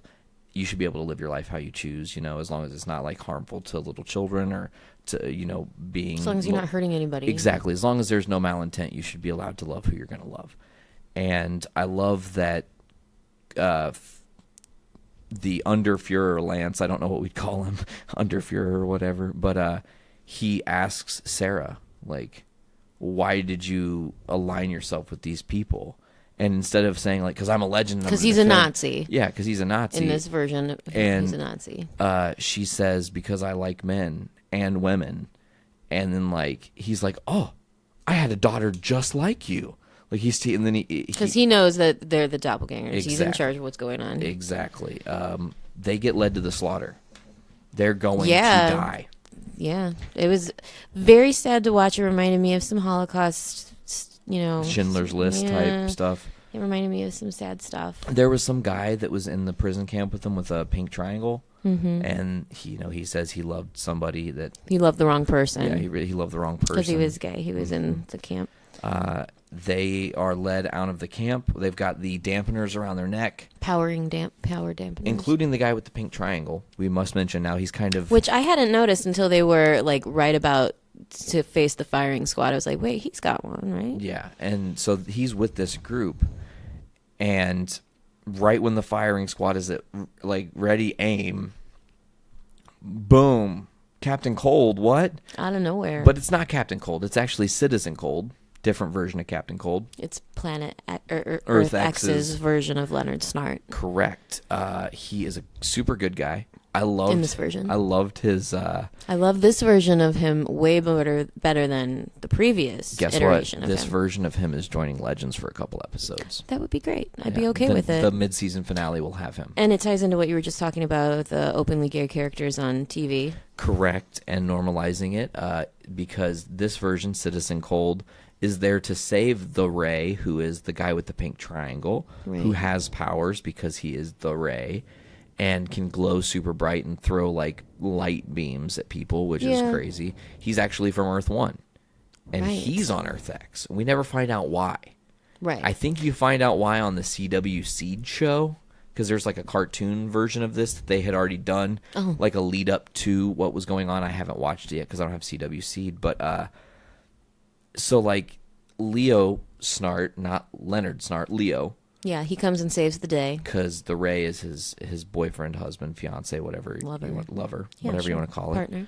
And they have some cute interactions. And they're like resistance fighters. Exactly. And I loved what Leonard said to, or Leo said to, was it Barry? Like, I really like your suit. Or like, who made your suit? Yeah. Like he's getting all fashionable. Like, did you make it yourself? Yeah. He's getting all fashionista on him. There was some good comic relief in this show amidst all the tension and intensity. I absolutely agree. They did a good job of putting some comic levity in there to mix it up. They did their best. CW did their best. I'm happy with it.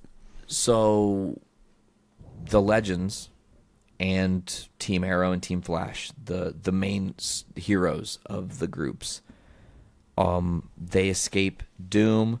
The Resistance fighters of Citizen Cold and the Ray bring them into the Resistance, where Win from Supergirl is the general, and he's a dick. He's a dick. Which is sad because I love him on Supergirl. He's just fighting for his people. He is. He's only concerned about ending the war, which his family and the family before him fought.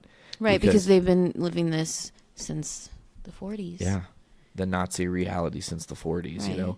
They're fighting their grandfather's war and their grandfather's war. Yeah, absolutely. So they hear that Wynn wants to blow up their way home. Right. And that's a very important thing. The breach, correct. The breach. Yeah, so the whole point of the resistance fighters, as I'm just going to call them, they are aware that the Fuhrer, which is alternate Ollie, and evil Supergirl are not on Earth X anymore. They're on Earth 1, wreaking havoc and doing what they want and whatever. So they think that this is the perfect time to end the war by cutting off these people's way of getting home. And that would, in turn, cut our heroes off from getting home. And Alex tries to talk to Wen and say, like, look, on my Earth, Yeah, she pleads you the and my case. sister are best friends, and you would do anything to save her. And she saved your ass so many times. Of course, this is not their Wen. Right. This is not Earth 19 Wen or whatever. This is Earth X's X. Wen. So he sucks. Pretty Yeah, much. so he shuts him down. And then the Ray, after accepting the orders and having a conversation with Leo, which was another amazing little moment, they decide that they're going to talk to Wen, and they get Wen to change his mind. He's going to let Ollie and company go try to Escape and before they open blow the it up. breach before they blow it up, right? And they send fighters there. Now, while this is happening in the Flash, on Earth, on our Earth 1, Supergirl is under this big prism. She's losing power steadily. They are preparing to cut her heart out and give it to Overgirl so Overgirl can live because she flew too close to the sun. That was the whole point. That's the whole reason why this is happening, which we haven't discussed yet. Correct. Go ahead. Take it away. Yeah, so She's Supergirl dying. or Overgirl is dying because she either flew too close to the sun on She's Earth X. too much sun radiation or whatever. And Red sunlight. when she dies, because she stored all of that in her cells, she can create a supernova. Right. So it's like a dual purpose thing. They don't want to create a supernova. Also, they don't want her to die because Earth X Ollie loves her. They're married. He's trying to do anything to save her. Obviously, Eobard is listening to them because he's working with them and trying to help. He's going to be the doc for this. They're weakening Supergirl, and then They're trying to weaken Supergirl enough to actually cut into her body, which is, impenetrable or whatever, Yep. and take her heart out and do a heart transplant so the evil Supergirl can live to rule another day. Yeah, and hopefully to they can dictate another day. enslave another Earth, too. Right, they want to take over Earth 1. Which is crazy to think about the possibilities there. So we jump back to Earth X. We have the team. They're deciding. They're going in. They're going to essentially trick everybody by making our Earth 1 Ollie the Fuhrer. Yeah, they dress up in some soldiers' costumes and infiltrate the breach location. Which was really super smart until we get Earth X's Felicity. What did you think about that? Well, I figured that Earth X Lance was going to realize that it wasn't the Fuhrer, that it was our Ollie. And I thought it was a little predictable with bringing in Earth X's version of Felicity. Like, I don't know. But she was, the same kind of Felicity she's always been, trying to help the lesser off. I know, but she was in it for 1 minute of the whole thing, and it was just like that was. Well, that was. They could have done it a different way. They didn't need to do that. Well, it was just playing to Oliver's weakness. Correct, which they knew. Right. I mean, they bought into that, and they trick him. He doesn't have a loaded gun. He turns. He tries to shoot Quentin Lance's character from Earth X. That doesn't work. All hell breaks loose. Ollie's fighting. Everybody's fighting. It's getting crazy. They have to hotwire the breach power on and then pull the lever to actually open the portal. Firestorm has to do that. Well, Firestorm has took it upon themselves to do that. Martin and Jax are going to do this, and they want to try to open this breach by hotwiring the broken control that was damaged amidst the mayhem. Stein says, hey, we should split up. Jax is like, I don't think that's a good idea, but okay. I trust you. You've always said what we should do, and it always works out. Why wouldn't it work out? Well, because you're in Nazi land, so of course things are going to go awry. Right, and Martin was talking about his retirement a little bit too much during this whole crossover. Yeah. And so, spoiler alert: as he's running to go open the breach, Martin gets shot in the back. By a Nazi. And I again did not see that coming. I did. I didn't. I really didn't. Because Victor Garber was leaving the show. Well, yeah, I knew he was at some point leaving the show, but I would expect that they would. And it would make sense that if they were going to need to have a casualty, it would be the person who was leaving the show.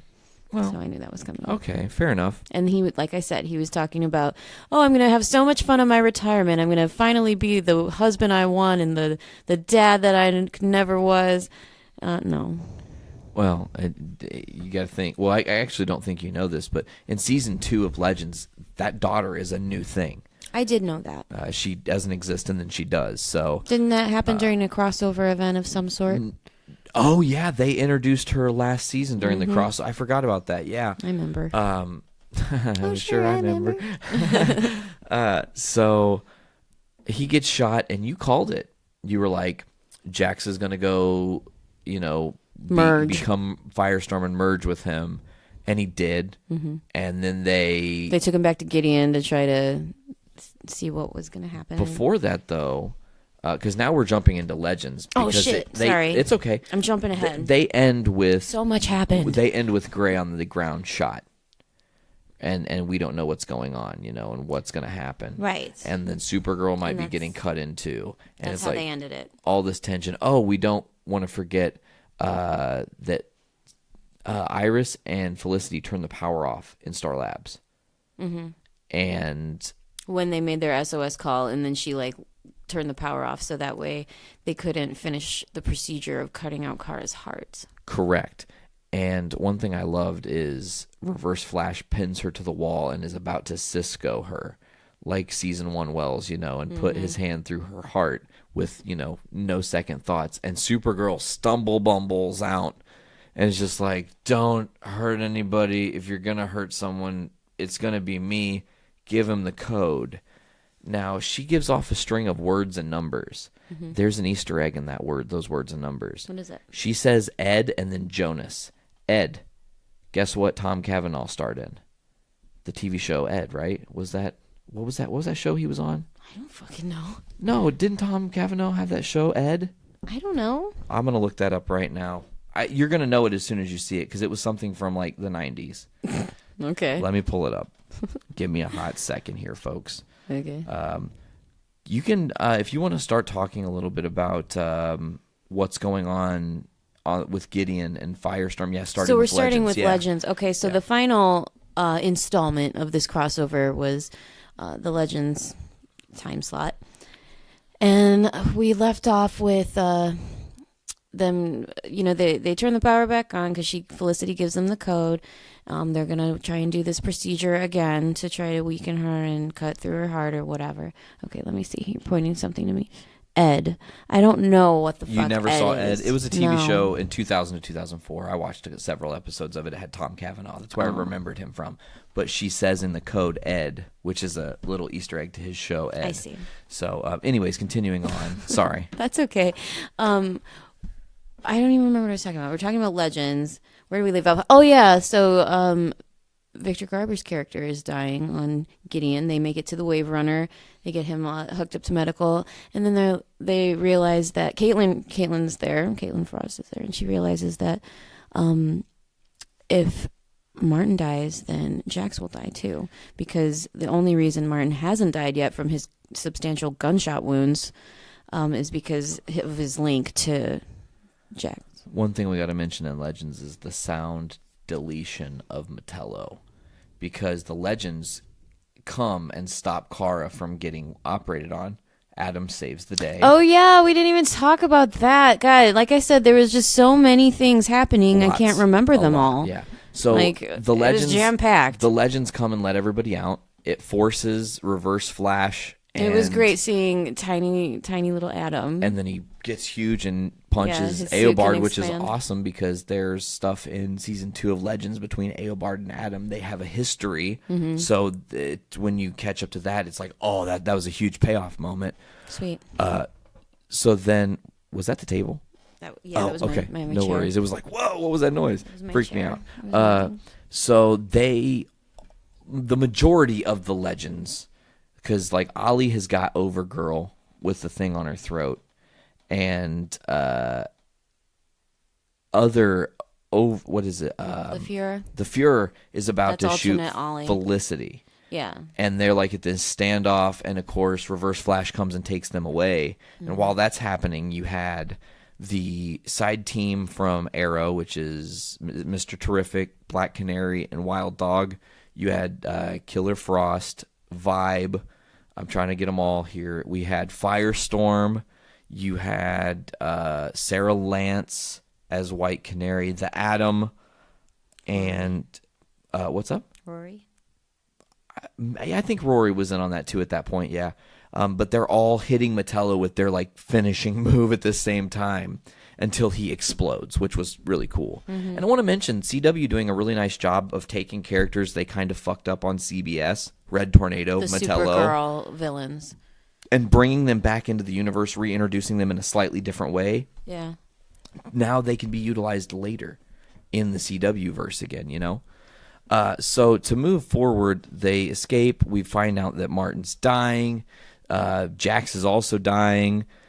So basically what happens is they do the little reference to the vial of potion that who made it? Wells and Cisco. Yep. Yeah, they made them that cure to separate them from being Firestorm. And Martin's like, just let me take it. Let me separate from you, and then when I die, you won't die. So he's like sacrificing himself for Jax and talking to him about how he was like the son he never had and all that stuff. It was extraordinarily sad. It was very sad. They draw it out a lot. But you have to, because he is I know he's an important character. Well, but not only is he an important character, very much like Coulson was to the Avengers, he's the catalyst that makes that team operate on the next level. Right. That breaks what's going on Earth X and makes them be able to outsmart and defeat them, because they're all so saddened by this moment that all they have is to focus. They come and do together. It for him. That's what brings them together. Correct. I think White Canary, Sarah Lance says for the professor before they go. So you've got the whole team, and it was an awesome moment seeing them all lined up and walking towards superhero stuff. And and then you have these awesome battles: Overgirl, Supergirl. You've got Dark Arrow versus Arrow on a police car. The reverse flash fight scenes were amazing. They were happening in the milliseconds between the fights. Yeah. So like time was literally stopped, and they were doing all these moves that just proving how fast they were, which is crazy because it seems like this Eobard is still faster than Barry, and Barry is faster than he was in season 1, 2, and 3 combined. Well, not necessarily, seeing as Barry pinned him at the end. That is true. Barry does pin him and lets him go. And he was he was like, had the vibrating hand and everything, and was about to like ice his ass. Yeah. And then he just didn't do it because he's not a killer. Correct. They soundly defeat Eobard. And then he's just like, just get out of here. Just leave. Now, how Overgirl and Dark Arrow are defeated is very much tied together. Overgirl is out fighting Supergirl so much that the sun absorption happens, and she becomes a supernova. Yeah, so she just straight up explodes. So Supergirl had to fly her into the outer space. Hashtag stolen from the Avengers. It was absolutely Tony Stark all over again. Yeah. Flying the missile up, passing out, falling to the ground. Like, it was very much the same there. Beautiful homage, probably not necessarily stolen. She falls to Earth, and Citizen Steel catches her, and he's like, figured it would take the Man of Steel to catch the Girl of Steel. God, I love that line. It was like, yes, good job, Nate Hayworth. But as soon as she goes, Dark Arrow's like, no, my wife. And he's like, I'm going to kill you. And before he can even draw his bow back, he just turns around and gets shot. Ollie straight up murks him. Yep. And he said, I'm going to kill you. He told him. Yep. So, and that's that. Down goes the right. Then we have another little bit of a sad moment, the funeral of Martin Stein. Yeah, very drawn out again. And then they had the scene where Jax had to go tell Martin's wife and daughter, and they all cried, and that was very sad. Well, that happened before the victory fight. Yeah, well, but again, building the levity towards this team having to come together. Interesting to note that Martin took the potion, meaning he is closed down from the Firestorm Matrix. Jax still has it. Jax still has the Firestorm Matrix. Ronnie Raymond could still be alive somewhere. There are other characters who have the Firestorm Matrix who are still alive somewhere. I feel like Jax is going to find a new bonding partner. Maybe. And that's how they're going to... Because I don't think they're going to get rid of him from that show. He's too integral. And the majority of Firestorm is him because he's the body. You know? I haven't been able to really look at him the same ever since we watched that movie. Attack the Block? Yeah. Because he's a Brit. Yeah, bruv. Yeah, bruv. Yeah. That movie was awesome. So, was awesome. Martin's funeral, very sad, very real. And then we wrap it up. Basically, this whole crossover is 2 weddings and a funeral. Yeah, it really is. 2 weddings and a funeral. Not really. Well, 2 marriages and a funeral, because the one couple. Well, we had a wedding at the beginning of the crossover, and then we closed it out with Barry and Iris. You're right. Finally, just exchanging vows. This was funny. If you want to go ahead and talk about it, Dig, because we hadn't seen Diggle the entire crossover. True, he was back in Star City. He was recuperating in Star City. He had just taken over. Oh, I can't spoil that for you. I'm not caught up on Arrow. Okay, so, I'm a couple episodes behind on Arrow. So I won't tell you what he's been up to, but one thing I will say is they're talking about, like, the mayor can marry people, right? And Ollie's like, not if we're not in Star City. I'm not just the mayor wherever I go. You know, right. It just doesn't. And then he's like, oh wait, I think I know somebody who's still ordained. Yeah, which they reference back to when Dig's brother shows up in the earlier seasons of Arrow. He married his brother. Don't and you think Carly. that was kind of insensitive to ask him to do that, like to bring up the brother, like, hey, you married your brother that you ended up getting. But so much further down the road, and Diggle has been through so much more in this more recent season that again. Okay, spoilers. Spoilers. So yeah, Dig gets picked up by Barry, and from Star City. Barry runs Central. all the way to Star City, grabs him super fast, brings him to Central City, and then he throws up. Do you know how fast that happens? By the way, according to Flash's speed. Mm-mm. So Star City is 600 miles from Central City. He can go 600 miles an hour. So he's there and back at like 2 hours time, lightning fast. They make it seem like it was might instantaneous. It might be even faster than that, actually. I don't know. So they ask a very nauseous and disheveled Dig if he can officiate the wedding of Barry and Iris. And he obliges. He's like, of course. Do y'all want to exchange vows? Barry just speaks from the heart, which I love. That's the kind of person I am. You don't write your feelings down. You just fucking let it flow. That's the realest shit there, you know? I kind of, despite what I said earlier about the romance being cheesy and about it being too much and petty and all that, I did really like Iris's vows. I liked that. I thought it was sweet. Yeah, absolutely. Beautifully done.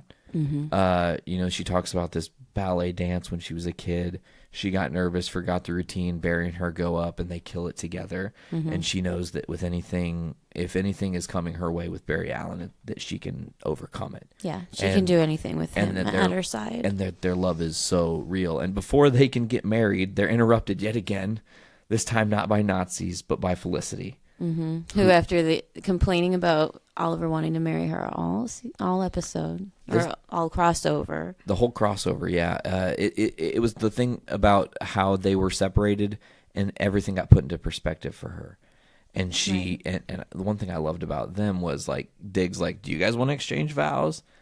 And they're like, we can't top them. Like, we're not even going to try. So Felicity just proposes to Oliver on the spot during their wedding ceremony, and he says yes. Yeah, and then so it was a double wedding. Dig marries them all. I wasn't expecting that, by the way. No, same. That was the one thing I will say that wasn't predictable about this crossover, despite the many things that were.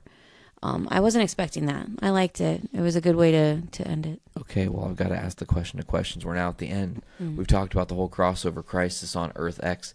Personally, to me, I think it's the best crossover they've done. I think it was well constructed. Like you said, it was one fluid thing. It didn't dissipate and go, this is one episode of one show, this is one episode of a different show.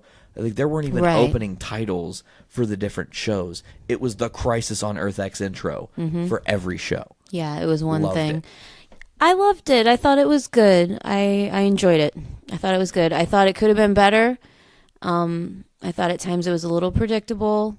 I was getting a little over it, but all in all, I really enjoyed it. Well, I thought it was good. I agree. I really enjoyed it as well. And I feel like a lot of these shows are like some of the best shows that we're watching right now. Like The Flash is one of the best shows that is on TV right now, in my opinion. Hands down. I think it's so good. It's got a lot of heart to it. That's one of the things I love about it the most, is that it's more lighthearted than something like Arrow.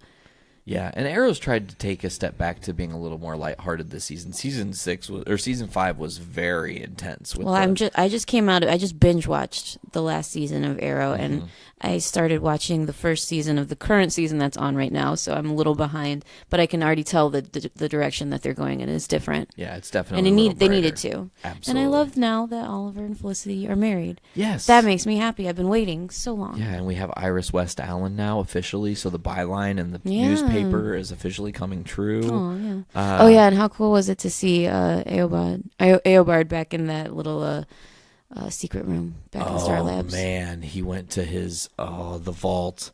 He was in it was crazy to see him back in the vault. I was just like, oh my god, is he going to go open it and get the old suit out too? Because I think it's still maybe there. I don't know, because they used it in season 2, if you'll remember. Earth 2 Wells uses it to convince Gorilla Grodd not to freak out. Remember? He puts the Reversible Ashes gear on and is playing like he's him, but he's not. Oh, that just reminded me of the Gorilla Grodd from the new Batman Ninja trailer. Yeah, that was crazy to see. Yeah, that was crazy to see that he was in that. A wide array of villains for that, Deathstroke included. I mean, it's been a lot of DC today. Lots of DC today. We did an episode of Foodies today. Watched a crazy thriller movie. Man, we've had a long day. It's been a long hawking day. But it was enjoyable. We watched a lot of stuff. It was good. Yeah, absolutely. Well, I think we've come to the end of this episode of Journey into Comics. V. Well, thanks for having me. Always love having you on the show. As always, folks, check us out on all the different social media sites for Journey into Comics. You can get us on Facebook at Journey into Comics Podcast, Instagram at Journey into Comics. You can get us on Twitter at JIC Network. Check out everything on the Journey into Comics Network at journeyintocomics.com or go to the patreon.com/Journey into Comics for early access. You only have to give us $1 a month. It's $1, folks, for a whole month. You get all early access to the episodes. As soon as we're done recording them, they go directly onto the interwebs for your enjoyment. You don't have to wait till the release day. Sometimes, like tonight, the Patreon early access doesn't really count because it's so close to when it's going to come out because of the way things kind of got pushed around. Scheduling. But for the most part, you can almost always ensure you're going to get some of the episodes up to a week in advance. Some of these shows are 2 weeks early, and we actually are backlogging and waiting to release episodes. Plus, there's exclusive content for $3. Give us $3 a month. There's exclusive content, exclusive episodes we're only doing on Patreon. You cannot find them on thejourneyintocomics.com. Also, if you're going to be checking out Journey into Comics, it probably means you're going to be checking us out on one of the different podcasting apps, whether it's iTunes, Google Play Music, Stitcher, or Podbean or Overcast or whatever you're listening to us on. We don't mind. We like your subscriptions. Please give us a 5-star rating on iTunes as it helps us to look awesome. I think that's going to do it, V. Was there anything else you wanted to add this week? No, I think you covered it. Okay, World War Hulk 2. Oh, yeah, we didn't talk about that, but you're excited. I'm excited. I liked World War Hulk. I read that. I've got that. It's pretty good. I'm going to have to break that out. Yeah, I'll let you borrow it. Maybe I'll read it while I'm Yeah, because you said tonight. you didn't read World War Hulk. No, I haven't read World War Hulk yet, and I really wanted to, and it's just something that I've never got around to. So, yeah, it was good. I'm excited for World War Hulk, too. Yeah, sometimes those sequels can be sucky. Since the birth of my little child, I have a little son, he really likes Hulk Smash. So I've been appreciating Bruce Banner's storyline a little bit more lately. Yeah, awesome. All right, well, V, I want to thank you so much for coming on to this week's episode of Journey to Comics, being my co-host. Want to thank Brando and Mike for sending in their Game Addicts little extra clip for the show that we heard earlier in the episode. I think that's going to do it for this week of Journey into Comics. I'm Nate. I'm Veronica. And just keep filling your brains with shit. We'll check you guys later.